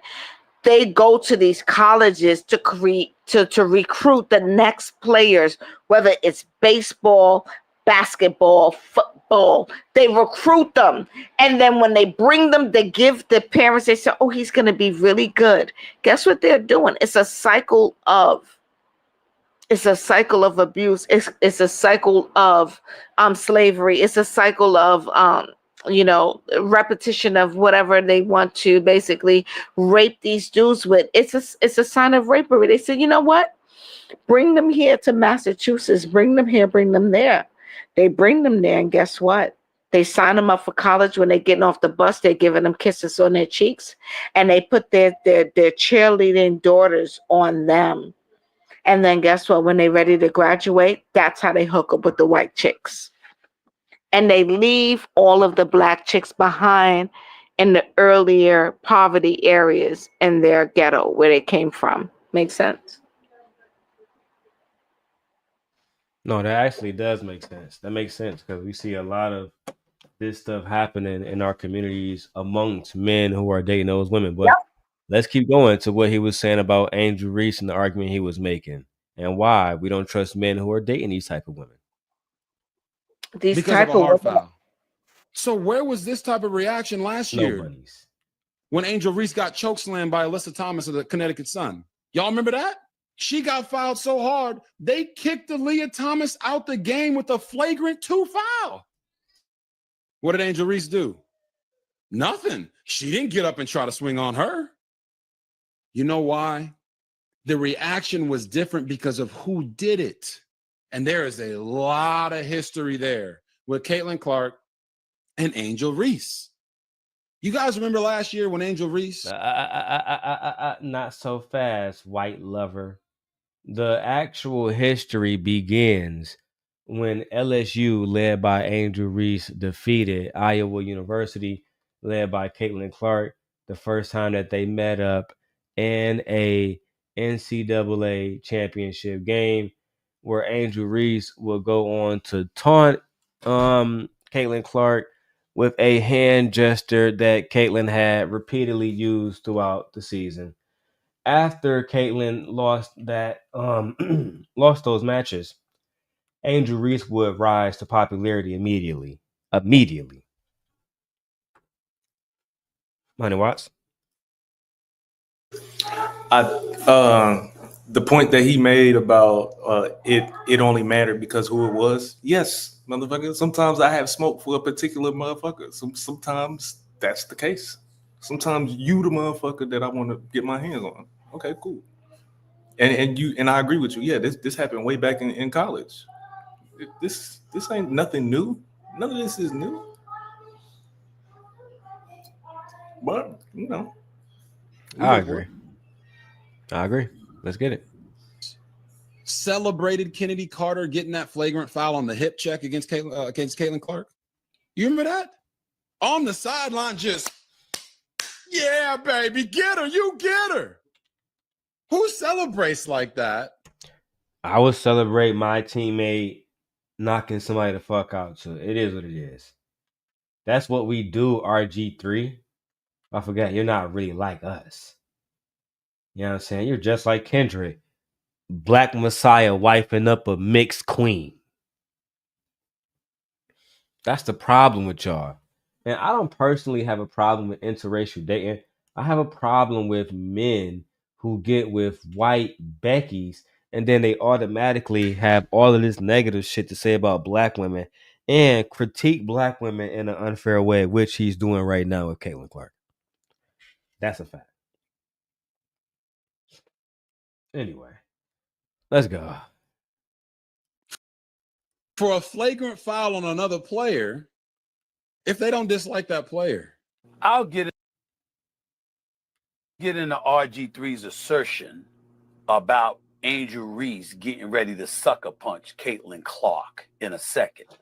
But first, I wanted to show y'all Ryan Clark's response to what. See, Stephen A. Smith only going to show a small portion of Ryan Clark clip, and I actually haven't seen the entire clip myself, so I actually want to review that right now. Let's get directly into that. Freddie T, man, another exciting year. The WNBA started, and even with the Liberty being the champion and Asia Wilson being the MVP, all the talk is about Caitlin Clark and Angel Reese. Yeah, it started off with a bang. Which is crazy because, like I said, Asia Wilson had a better year than LeBron James, and black men just got so upset at me. Not only did she win MVP, she won a championship. Not only is she the best player statistically in the WNBA, but some could say she is maybe the best WNBA player of all time. But again, the highlight wasn't on the Las Vegas Aces and their MVP and Asia Wilson. Everybody want to talk about the Indiana Fever and Caitlin Clark, who not even doing shit right now. You know what? Let's keep going. Dang, man. And I think in any business, you need an amazing storyline. And I believe we have one. Last year, it was the rookies. It was Caitlin. It was Angel Reese. This year, the start of this season, we're back at it, right? Yeah. And if I didn't know any better, I would have thought they were trying to promo a fight, right? Because it was just a simple take foul. It was a foul. It was harmless. And I think Angel just got up in frustration at the point that they were down by so much right there in the third quarter. And she got up and she wanted to get a little aggressive. But I believe at the end of the day, we need that in the WNBA. I think that'll draw fans in. But yeah, Angel, you got to take that one, baby. Like, it wasn't even necessary. I think it was a little bit too dramatic. I believe Caitlin handled it like a pro in her press conference. But it's good to see the aggression, the passion from Angel. But yeah, man, welcome to the WNBA. It's back. I mean, I love the fact that the WNBA has this exciting rivalry. And we've talked about Caitlin Clark and Angel Reese for so long.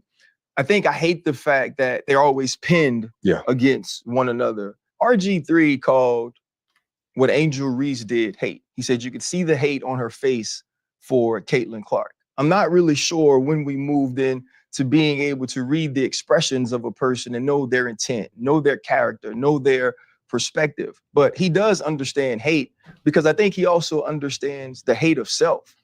When you look at the play, which is all we can speak to as professionals, all we can speak to as analysts, Angel Reese pushed one of her teammates. Caitlin Clark had a hard foul, which is part of basketball. I feel like it was assessed correctly. And Angel Reese's reaction is the sort of reaction you get in a situation when you feel like you took an intentionally hard foul. That's competitiveness. That's rivalry. That's not hate. And so now, though, when RG3 jumps on to the hate train or to the angry train, and now follows along with what we saw from Keith Olbermann, what we saw from Dave Portnoy, as they poured on to Angel Reese to make her the villain in Caitlin Clark's heroic or hero story. Right. The one thing we know about RG3 is he's not having conversations at his home about what Black women have to endure in this country, about what young.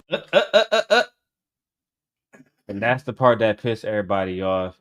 Because you have people who are saying, well, RG3 woman shouldn't be brought into it, and she's innocent. Well, I really wouldn't go that far.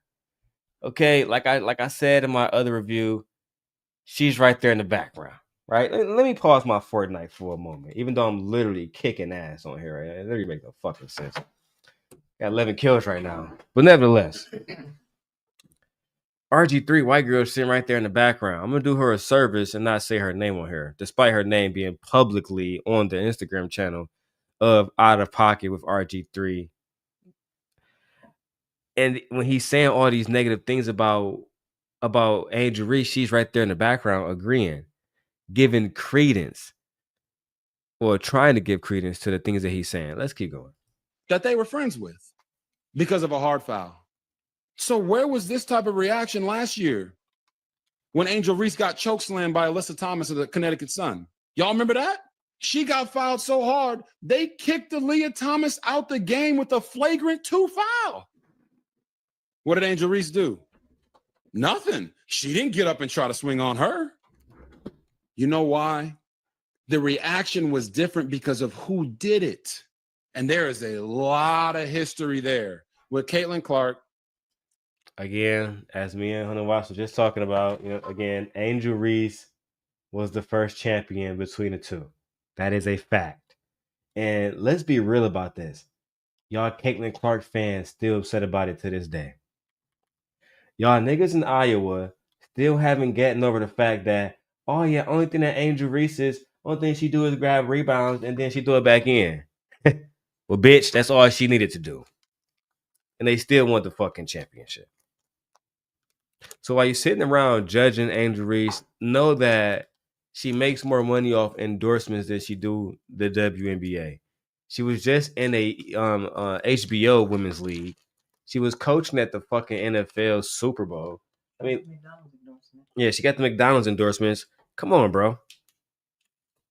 Let's keep it 100. And again, she's literally beautiful. She made Caitlin Clark look like a man. With all due respect to Caitlin. But I mean, 100 Watts. Who would you rather date? Angel Reese or Caitlin Clark? Come on, bro. That's not even. We ain't even gonna do that. That's not even hard. That ain't even a question. I mean, but you never seen Caitlin in the that be Angel easy. That be Angel easily. That's not even a question. One of my exes said that Caitlin was a trans, but I respect that community, so I don't want to infer something that might be disingenuous or malicious. But I don't find Caitlin attractive. I do think she's an amazing ball player, but no. Is she attractive? Absolutely not. No, she's never mind. Let me not be mean. Let's keep going with the video. And Angel Reese. You guys remember last year when Angel Reese celebrated Kennedy Carter getting that flagrant foul on the hip check against Caitlin Clark? Babe, is it unreasonable that, let's say, if you was on a teammate with another young lady, right, and I'm coaching your opposite team, right, and you see somebody on your team do a hard flagrant foul, they push somebody, wouldn't you cheer your teammate on? Yeah, like what is this? That's what niggas do. Yeah, like what is this? We act like we never seen men in basketball actually literally physically fight on the court. What we have. He's a football player. He should know this. Like you should know this. Child, we got a lot of content. It's gonna be a good one. I'm glad Honey Watts here. I'm glad Magic here because Magic said earlier, babe, that she wouldn't trust RG3. She actually said he's not a part of our community. He's not. Despite him having a black mother and a black father. He's not a part of our community. Oh, I'm back. So you agree I'm with- here. I'm still here. What's going on? So you agree with Magic that you're not fucking with RG3? No, he's not a part of our community. I don't trust black men who marry and procreate with white women. No. Trust him as in like you wouldn't go into business with him? I wouldn't go into business with him. I wouldn't want him over in our clique. I don't want him in our tribe. To me, he's easily persuaded by the wiles of white women, especially the one that he likes. It's centers all over. I'm gonna ask you and Magic. Do y'all find RG3 attractive? He is a football player. He's in shape. I think most women would find him attractive. So you find him attractive? No, I don't like football players. I don't. No. I think that his facial expressions and everything. Most women find him attractive. So it's a no for you. No, that's a no for me. His facial features has been, I would say, basically geared towards how he was raised in that area where he's from, and that's when you have your smiles, your chuckles, your laughs. It's around that environment, that community. So his face is like lopsided. The bottom part of his jaw. It's like he's been on a farm or something. Like no, there's nothing cute about Charlie. No, there's nothing. There's nothing attractive from him. Period. I don't want to hear nothing. A couple Ladies, so who's more attractive, 100 Watts or RG3? Honey Watts, get out of here. No RJ3. Honey Watts. Honey Watts. And his calmness is everything. Okay.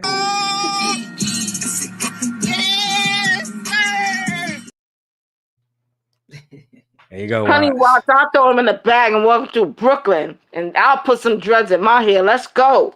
I beg your pardon. I beg your pardon. Shout out to Honey Watts winning again out here in these streets. Let's get it. You remember that? On the sideline, just, yeah, baby, get her, you get her. Who celebrates like that for a flagrant foul on another player? Every fucking... Do you know how many times as a Detroit Pistons fan, we watched Michael Jordan hit the fucking ground and we applauded each other? Right? Like, what are you talking about? This is part of the game. We called it the Jordan rules. It was no stopping this bald-headed motherfucker. So the only way to stop this bald-headed nigga was, hey, man, we got to put his ass on the ground. It is what it is. I know he, with his own eyes, has seen Ray Lewis across the middle with his own eyes in real life. Of course. I know he has seen that. Of course. But he's denying it. Because only black women who compete in this profession behave this way. Child. You can't make this shit up. It's only because, like, honestly, it's exciting to watch black athletes play. It's not exciting to watch white athletes play, especially women. It's not exciting. It's just something about that blackness that just adds that extra edge onto it, and that black girl magic. I don't know. I'm not even gonna lie. I like watching Caitlyn play basketball. I know. I'm saying, but I'm just saying as far as the vitriol goes. Okay. Does that make sense? As far as vitriol goes, yeah. I don't see this much hype about when two white teams go against each other. I really don't. I don't. Unless it's like certain teams, like the number one player actually in the country right now, as far as NCAA and lower, is Cooper Flag. He's coming out of Duke. I think he's going to get drafted to Dallas. I'm not sure how tall he is. He might be 6'8" or some shit like that. He's 6'9". I like that name. Cooper. Mavericks deal. Okay, cool. So apparently it looked like the Mavericks traded Cooper Flag for a superstar. They're trying to trade him for a superstar. But even right now, he's so good that people are trying to, they're trying to get a lot of people for him. Some people are saying he might be the next Kevin Durant. But either way go, he's 6'9". He's averaging damn near 20 points a game, damn near 8 rebounds, damn near 5 assists a game. So kid is very, very, very talented. Played for the Blue Devils. Duke is a legendary team under Coach K, who is no longer coaching. So legendary coach, legendary run. We'll see where the young man falls. But I doubt that, and we're going to see this happen, right? I remember there was one white boy who played for Duke back in the day. I can't think of his name right now, but he was always in shit. He was always fighting. And he played for Memphis Leitner. now. Justin Leitner. No, Is not that his Leitner. name? Let me see. I think it was Leitner or something like that. I got a question for you, Darrell. Yeah, sure. If somebody in your fraternity married a white woman, would that be ostracized?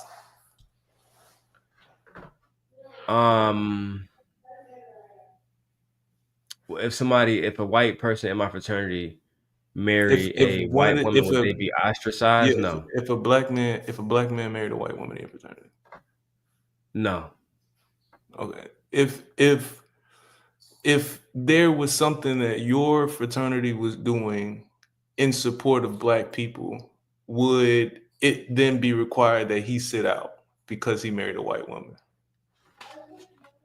No. Okay. No. But everybody don't feel the same way I do, right? Everybody don't feel the same way I do. So there might be certain people in different factions and different groups that hold that person accountable, but that it wouldn't be me. I wouldn't be holding that person accountable. But let's keep going. I wanted to find that young man's name because he was always in shit. Anyway, let's keep going, guys. If they don't dislike that player, I'll get into RG3's assertion about Angel Reese getting ready to sucker punch Caitlin Clark in a second. But first, I wanted to show y'all Ryan Clark's response to what y'all just heard RG3 say. This is on the Pivot Podcast. Take a look at what Ryan Clark's response was. When RG3 jumps on to the hate train or to the angry train and now follow. 1 second. I found the young man's name. His name is Grayson Allen. Y'all remember him? 100 Watts. Remember Grayson Allen? Yep. Just every goddamn day, Grayson Allen was getting into another fight to the point where he became a problem. I remember this because he was so talented. He was so talented, but I'm about to roll up and then literally about to finish up this clip. But I'm going to play some of Grayson Allen. Not right now. I'm going to play it maybe at the end of what we're talking about because they don't never give these white boys credit. Grayson Allen was a disgrace to basketball. He would trip people. He would kick them in a nut. He would do some of the most dirtiest shit, right? And nobody cared because he was a white boy, right? And eventually, this had consequences for him, a lot of consequences. But again, guess who rooted for him? His teammates, right? He was still drafted. He was still drafted to the Memphis Grizzlies. He's a millionaire now, right? But back in those days, when he played for Duke, he was a college student. He understood I could be dirty, trip people, literally do grimy shit. He grabbed one kid by his dreads while he was dunking. Child. That's like me and Honey Watts playing basketball. He about to dunk on me. Instead of me just blocking him I grab his dreads. Bro, in the hood, that's instant fight action. I already know what he coming with. Bro. But at the same time, right, Honey Watts, as somebody who's watching, I love watching Grayson Allen play because he do, fucked up shit that cause conflict and entertainment. I'm American. Yeah, I mean, but under sportsmanship, we would call that. We already know what. Oh, it's absolutely dirty. Right. Yeah. Yeah, it's absolutely dirty. You're I mean, disgraced to imagine the if you game. saw somebody do that to Aegon, like he about to dunk, and he clearly has the right to dunk, and somebody grab him by his hair. Oh yeah. We probably gonna jump that nigga immediately. I don't know. Probably it's going down. Yeah, it's going down. It's going down. Follows along with what we saw from Keith Olbermann, what we saw from Dave Portnoy as they poured on to Angel Reese to make her the villain in Caitlin Clark's heroic or hero story. Right. The one thing we know about RG3 is he's not having conversations at his home about what Black women have to endure in this country, about what young Black. Damn. He going to fuck off. Did he have a right to go at RG3 and say that, wife? Tell me. Yes, because RG3 is defending Black women. No, he's not defending. No, that's Ryan Clark. Oh no, I mean, yeah, Ryan Clark, yeah, is defending Black women. And when I say defending black women, not like coming to like our rescue or anything, because we don't need rescuing. I'm saying that he's literally just showing up for the black community. Like, bro, as a man, you don't have the right to speak, and you literally are not having the same conversations that I'm having, that other black men are having in a community that they love, amongst the women that raised them and birthed them into existence. We're not having the same conversations. He's not. Do you think he's having the same conversations that me and you have about I was about Aegon? to ask you that. About to ask you. So Like, because he has a white wife and white children, do you think that he don't talk about racism and what no, black people I do go not. through? I do not think he talks about racism or black. Why would he? She doesn't have to go through that, and he doesn't have to live it or express it anymore. I guess that's a good. I mean, and these kids are mixed, and guess what? They're who their mother is. They're gonna grow up and procreate with more white people. So as of right now, you're not on RG3 side. You're taking Ryan Clark's side. Yes, All right, we're gonna put a vote in the chat. he's not having the same conversations that me and you are having about our I mean, sons. no, his wife is white. He cannot. Like, we're not. He's not. Ryan is not wrong. Like, this is true. Like, anybody that get upset that Ryan said that, you're literally delusional and you're not in actual reality. You know, it's crazy too. I really think a lot of people are jealous of the fact. You know, Angel Reese is making a lot of money. Yeah, she like got way that more money than podcast. Caitlyn. Yeah, she got Caitlyn that. is only focused on basketball, which is terrific. Angel Reese is focused on a brand. Angel is she's branding herself. Yeah, she's a brand. Yeah, and she's making a shit ton of money. And I think people are jealous of her. A Is lot of she people. on a team? She was part owner or something like that. Like, what is it? Of a small league that was highlighted on HBO. And she hanging out with Megan Thee Stallion, who's a mogul in the making. That was the first time I saw Angel Reese. Actually, was when I came to Chicago. At that concert, and I saw Megan Thee Stallion brought her out. I was like, oh they shit! Out, like, so she's getting involved as a socialite, and she tall as fuck. Like, she made Megan look short. Like, she tall as hell. And she's fucking beautiful. She's gorgeous. Yeah, she's a gorgeous woman. Yes, she is. Yes, she is. Her mother's beautiful. Yes, she is. Mm-hmm. Let's keep going. Women and athletes like Angel Reese have had to deal with being on the opposite side of Caitlin Clark's rise and ascension into stardom. If you're RG3, when is the last time within your household you've had a conversation about what she's dealing with? You haven't been able to do that because in both of your marriages, you've been married to white women. Wait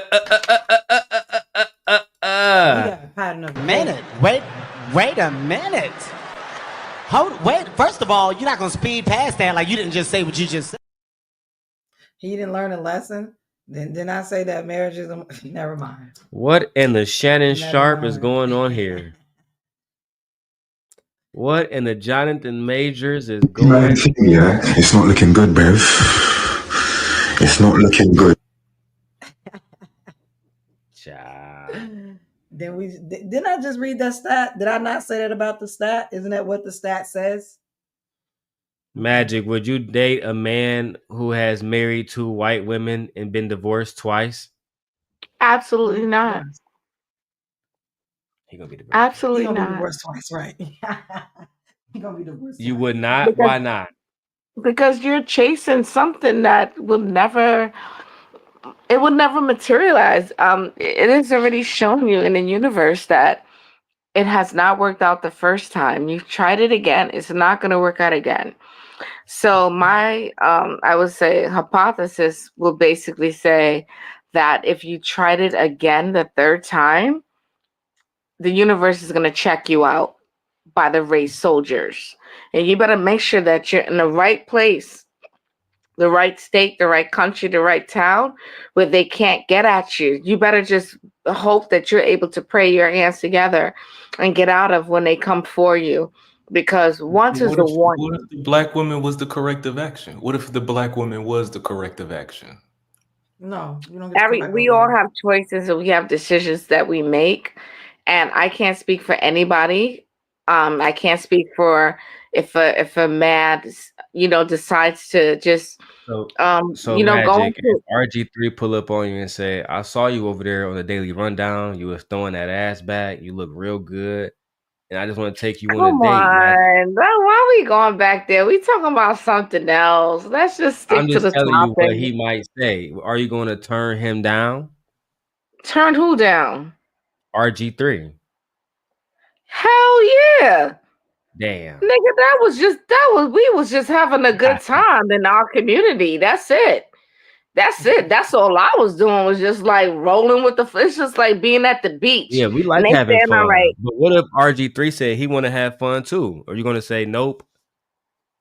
what That's do you mean crazy. have fun?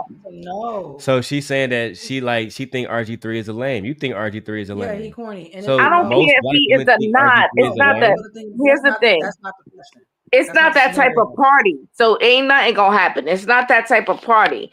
You saw me And that's having not a the good scenario. time throwing up my tail feather. My man. All right, the check in and No, check out. he That's all you gonna gotta get from go. that. You ain't nothing else coming out from that. Ain't Nah, nothing he else gotta coming go. out from that. That was He gotta just a go. tease. That was a good fun tease. That's it. No, he actually has to go. And the thing about it is, will there be black women that take him? Yeah, the pick-me's, the black male I worshipers. think there's black women that would date I don't want RG3. him. I'm not saying they're not. What I'm saying is, but those are the pick-me's, the black male worshipers. Those are the women who don't care about the tribalism of it all. But also, there are a whole bunch I of don't women want like him. me I that I definitely don't feel want him. that we are not your starter kit. We are not Yep. the fall back on when it doesn't work out. Like, I'm Fact. sick and tired of that. When you go over into other communities and it don't work out, you don't get to come back to black women to fix you up and clean you up, and you get to Yep. fall back on us, I and feel you get like to you're build taking yourself shots back at up. Jonathan Majors and Megan Yeah, Good. I am, because we're not your starter kids. We're not starter girlfriends. We're not starter Yep. wives. We're not the fallback woman. We're not the woman you come back to when you're broken and you need fixing and putting back together. No, Yep. black women are tired of that. But So I you can mean tell to you tell me something real the white quick. woman got you at your best when you But was guess what? making You the want to hear most, and this? I'm supposed to get you Listen. at your brokenness? Megan No, Good's happy. no, I'm gonna make you laugh no. right here. Check this out. It was a British. Hold It on, was Magic. Let the me ask you this, African. Magic. Before you go into that, Magic, let me ask you this. Do you think that Megan Good should not be with Jonathan Majors after what he went through with the white woman? Absolutely, she played herself and she brought down her value. And I would have She never did. have She done played that. herself, I would right? have never have That's what done they that. said. Absolutely, never have Hey, done that. yep. Never have done that. Never. Because guess She's not what? getting He jobs would anymore never like have that. done that for Oh, her. one mic at a She time. put One mic at a time. she put on a cape. And guess what? She should have played the feminine role. He would have never put on a cape for her. She put on a cape for him. She would never did reversed it. the role. And that is wrong. You do not do that. But guess what? In our community, it is allowed. And this is why in other Yes, it is. communities, they go forward, they keep going up. Because it's never allowed. It's an abomination. I would have never have done that. Never, ever. And Not what she did, she brought her build value herself. down. That's why she's never went up since then. And she Yep. never will. Yeah, like it's done. Like she Yep. made a choice. And again, we want black women to make their own choice. She's I done. believe in black women have complete autonomy. So if that means you losing your value of that, the value that Her you value created on dropped your with him. own, that's She's right. trying to Then play she has a Captain right to Save a do that. Hole. And she But should she not have done definitely that. played herself. She took on masculinity when she was supposed to be feminine and continue her journey to where she was. Guess what? I'm sorry. She should have told him, I love you as a friend and this and that, but tag, it's not me. Give that to somebody else. Allow herself to play her feminine role so she could continue. But no, she gave it up for him. And guess what? At the end of the day, even if he would have married or whatever, she already brought her value down. I don't even like to see her face anymore. Me either. I And don't on want to see top her of in a that, movie. he didn't choose her. She was the fallback girl. Because you could have had a Yeah, Megan he Good looked. from the jump. Think about it. He still looked the same. He could have had her from the jump. Yes, she was married, but she wasn't always married. You weren't checking for her then, but you weren't checking for black women, period, though. No, All exactly. he And was when you see dating her face, his you daughter's see his mother is face white. like a sourpuss. You see his face like a Yeah. sourpuss next to her, You connected to don't get her. it wiped So out. he brought down her value. He brought down her value. It's unfortunate. But Megan is Yeah. done. Let's go back to the video. Yeah. What it is. Yeah. You haven't had opportunities to have those conversations to educate you on what they're feeling, what black women deal with, what they're seeing when they think of a young Angel Reese. And the whole time that he's mimicking Angel Reese and bobbing his head and moving his neck while he's doing this whole piece, his wife is in the back amening and clapping. And so to me, It's just another situation that now this young lady has to deal with. Whoa, that's a little bit deep, and I'll get into that as well, because some perceive Ryan Clark to having crossed a line there, especially Mr. RG3 himself, who did not take kindly to what y'all just heard. Posting I'm here to tell you right now, we don't care. Let me tell you We don't care. Jerry. We don't care when he feels like his wife is under attack. Angel We is don't somebody's daughter. Angel might be somebody's girlfriend right now. We don't know about her personal life. Why do y'all feel like y'all can critique others and call it professional, but act like you cannot be critiqued? That's gonna be a problem. No, nobody ever said that. Nobody. I know I could be critiqued. I'm not No, I'm talking about perfect. I know I can. RG3 specifically, Magic. I'm talking about RG3 specifically. RG3. Listen, when you're Yes, out there in the because he was spotlight, criticizing Angel Reese, but he don't want people to talk about his white wife. okay. Well, I'll when you're say, out, let me when say you're real out there quick in the because I spotlight, gotta. anything goes. Anything goes when you're out there in the spotlight. That it's just the hand you get dealt. When you're in the spotlight, you have to expect that these things are gonna come your way. It has nothing to do with you know. Let me say this real quick, and I'm gonna hop out of here because I gotta take my lady to work. I think All right, my that baby. Y'all let you, man. Bye, honey. you know See you later. everybody don't operate on a honor system, and that's cool. Ideally, women and children stay out of it. But when you decide to P Diddy your way into the background of the video, you kind of open yourself up. So the moment that he told her that it was okay for her and the kid to be running around in the background, you kind of open them up to that kind of fucking criticism. I do think that niggas like this are corny. I think that niggas like this do sound funny. I will never say that they don't because this nigga sounds crazy. I just like to advocate for black men to just be able to have their voice wherever they can. Because from listening to these two lovely, lovely black women, basically as soon as he decided that he was gonna fuck with a white girl, he don't get to speak to nobody nowhere about nothing. Is basically what happened. And I kind of think that's kind of fucked up for a black man as a black man. But I understand the sentiment though. You got to understand, we cannot have their voices in our village, and that's why We can't. we can't. Because it's gonna cause a The only disruption to our the family. only problem I have with that is there are black men that are married to black women that speak bullshit every day. There are black men that are giving birth to black kids that are speaking bullshit every day. If I'm not mistaken, we just watched a whole video on Anton speaking bullshit. And if I'm not mistaken, he got a black wife and black kids or a black child. But there are black women that are That's combating him. understandable, Like but what I'm myself saying, when there's an and interception, Magic. when there's an interception, then that's something different. Because it's kind of like we're all in the same wavelength, and then you have one person. Let's say that we all totally agree that 58% on this side agrees with the same thing, and then you have an interception of a white body or a white female. That could disrupt and mess up everything from the plan. All I'm saying is that, yes, not everybody's all on the same wavelength, on the same place, but when you're able to identify with your community and you say that this is the way we rocking and rolling, then guess what? Just keep it that way and keep it solid. And just keep it that way where it is and that everybody's on the same page so that you won't be infiltrated. Because this is how we've always fall and always fell from infiltration. And it still keeps happening now. And you know why? Because you have a decision like, oh, we could trust this one, or maybe we could trust this snake. And at the end of the day, the snakes are coming from the same snakes. Look at Just what happened in Sinners, Magic. Right, look what happened in Sinners.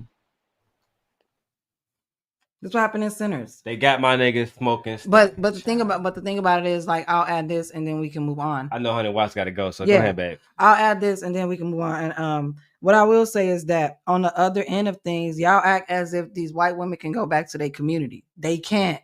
Y'all act as if there's white T-men that are not saying, oh, she don't get to talk. She don't ever get to come back.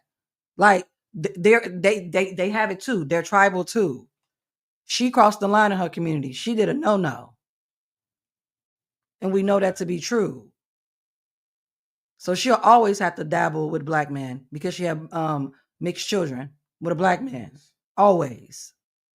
No matter how fine she may be, that's not what's happening. She'll never get a white man again. Absolutely not. Not the one she want. One of low value, no stature. She's done. She's done. She gave her womb up to a black man. She's done. It's over. She's tainted. She's tarnished. Especially I for the think men in that her. I think there are certain traits that we are starting to pick up from other cultures that I think we could do without. You know what I'm saying?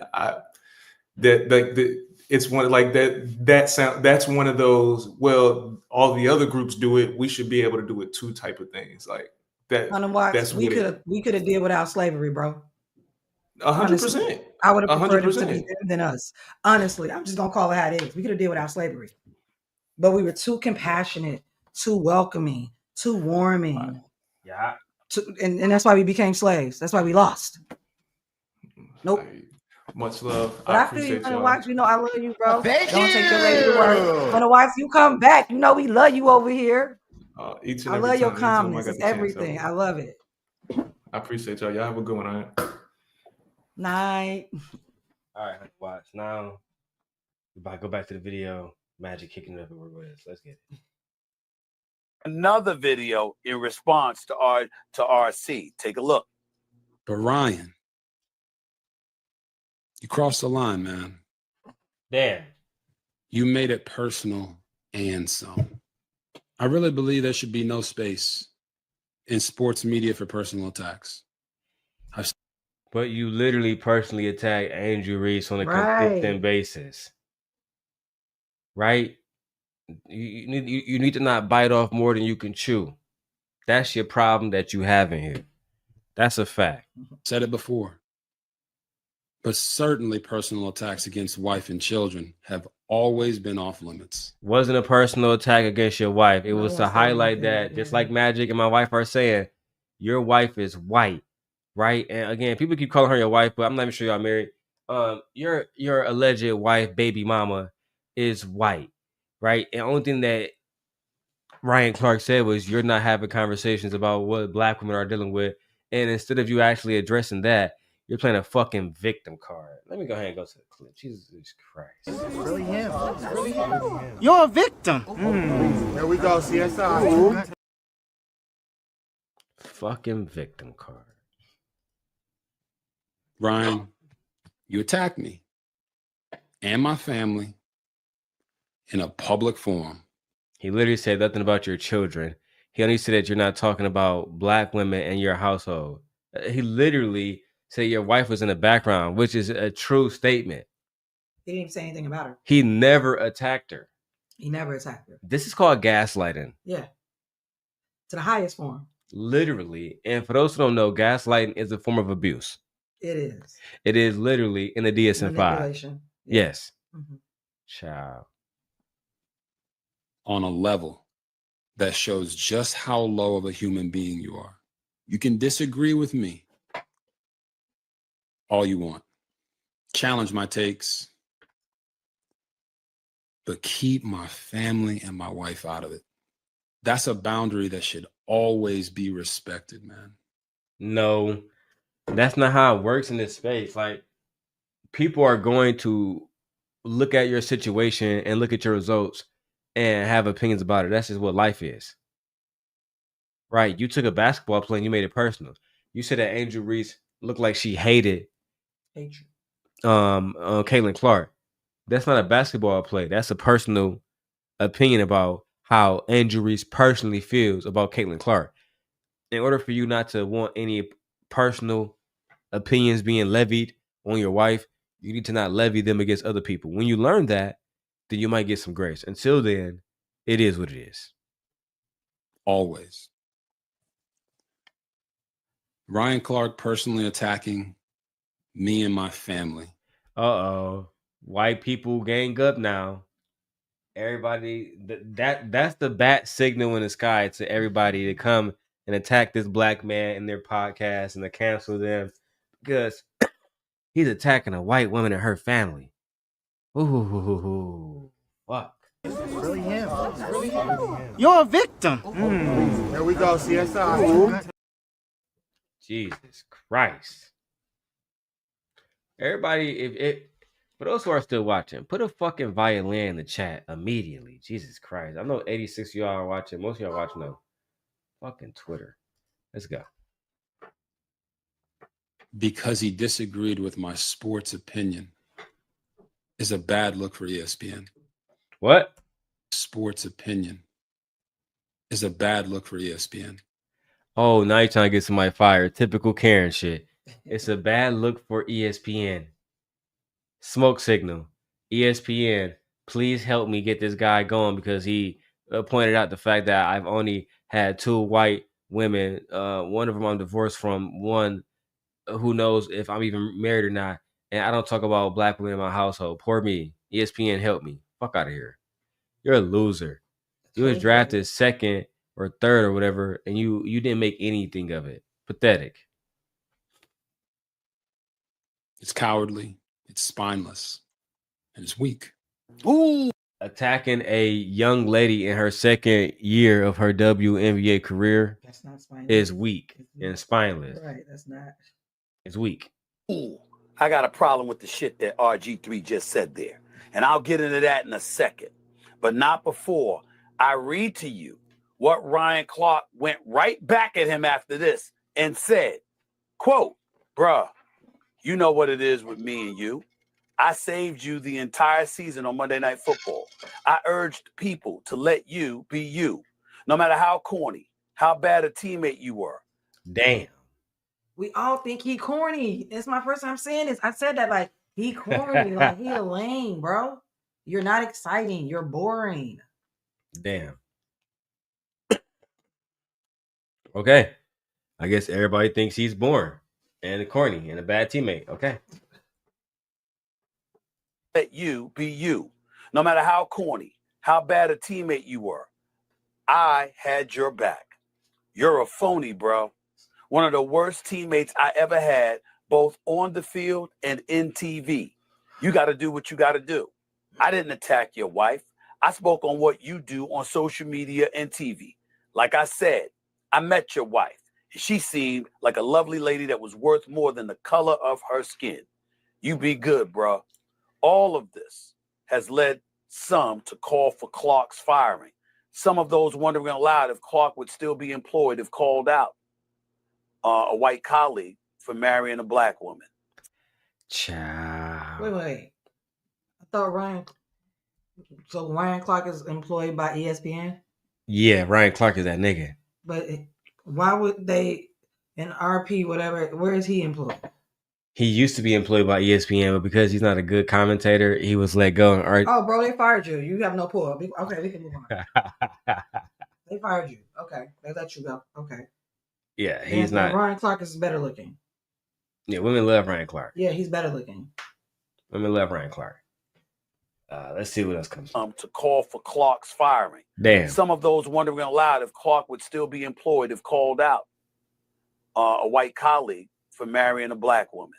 First things first. A couple of things. I don't want to hear shit about Ryan Clark being fired. I don't want to hear that. Ryan Clark is my colleague. He is my friend and brother. He is a good man, and he's a good brother. And there is no way on earth that I would be quiet if he was fired over something like this. It's over then. RG3 is over. It's over. This is their biggest machine right here. Yeah. And if he has Ryan Clark black, it's over. It's over. Yeah. You don't have a chance to get Ryan Clark fired. It's over. You have a better chance getting Shannon Sharp back up there. It's over. If he say no, then it's no. But anyway, if you know, you know. Stephen A. Smith literally is ESPN. That's literally a fact. Ever since maybe 2005, when Scott Stewart died, or Stuart Scott died. I'm not saying he's right, and I'll get into that in a second. But this is not a fireable offense. Now we're going to come back and we're going to bring it home. I don't usually talk about ESPN business, and I'm not about to right now, other than to say RG3 clearly is not liked by Ryan Clark. What Ryan Clark said, that's not something he normally does. Corny, phony, those are the kind of things he said specifically about RG3. That's what he feels. Saving him on Monday Night Football, I assume, and it is an assumption, that he's talking about the shrapnel of criticism that folks tried to throw in RG3's direction that he tried to assist in shielding RG3 from. But nevertheless, there's a lot to get into here. The first order of business to unpack is this. RG3, I'm not as tight with him as I am with Ryan Clark, but I respect RG3. And I do know there's some sensitivities there, dating back to the days of, when he was called the cornball, and obviously by one of our former colleagues, Rob Parker, on national television. And RG3 admitted with his interview of me on his podcast that that's something that has stayed with him all of these years. And he felt that So he's still in his feelings and shit about old shit, like a woman, like a bitch. That's what I'm saying, man. I'm done. Let me see. Does Stephen A. get any more clips that he want to show us? You know what I'm saying? Because I really don't need to see anything more about his opinion, especially 30 minutes of it. I'm done with that, man. Shout out to Magic. We love beautiful black women. And Magic, she was so polite today. And actually, I agree with everything she said. She hasn't said no fuck nigga shit. Shout out to New York, man. I did see that video of that Mexican. I heard like 19 people got hurt or some shit. I don't know if they died, but you know what I'm saying. Y'all got to stop letting. I don't know, man. They got to start checking them boats before they come into New York, man. But shout out to New York. Might come to New York this summer, actually, man. I think Magic said, "You from Harlem, Magic?" I think she said she from Harlem. Then Magic, did you leave us? Did she leave? I'm gonna give her a minute to come back. If not, we're gonna continue. I'm gonna drop her to the back because she might be busy. She said she got a man. Do I want to cover this black fatigue shit or do I want to get some rest? Choices. Let me check something. I really wanted to cover this Remy Ma Pat Pooh situation because I'm very disappointed in her. And I still might. All right. Put a 1 in the chat if y'all want to cover the Pat Pooh's. I'm gonna put Magic in the bag. Magic, I'm gonna drop the link. If you want to come back, just let me know. But put a 1 in the chat if you guys want to continue on and do the whole situation between Remy Ma and her husband, or soon to be ex-husband, child. Nothing is worse than a scorned woman. Nothing. Nothing is worse than a scorned woman. Okay, y'all. I'm trying to tell you. It's the one thing that can automatically lead to a million different consequences. I'm trying to think, do I want to watch Star Wars or keep going? I think I'm going to end it here, y'all. I think we had a good time here, guys. I'm going to pull these down off YouTube now. As always, re-edit them. I decided to get some overtime tomorrow, so I'm gonna get some rest, man. I'm feeling fatigued. So I'll see you guys tomorrow, okay? All right, let's go. Good night, guys.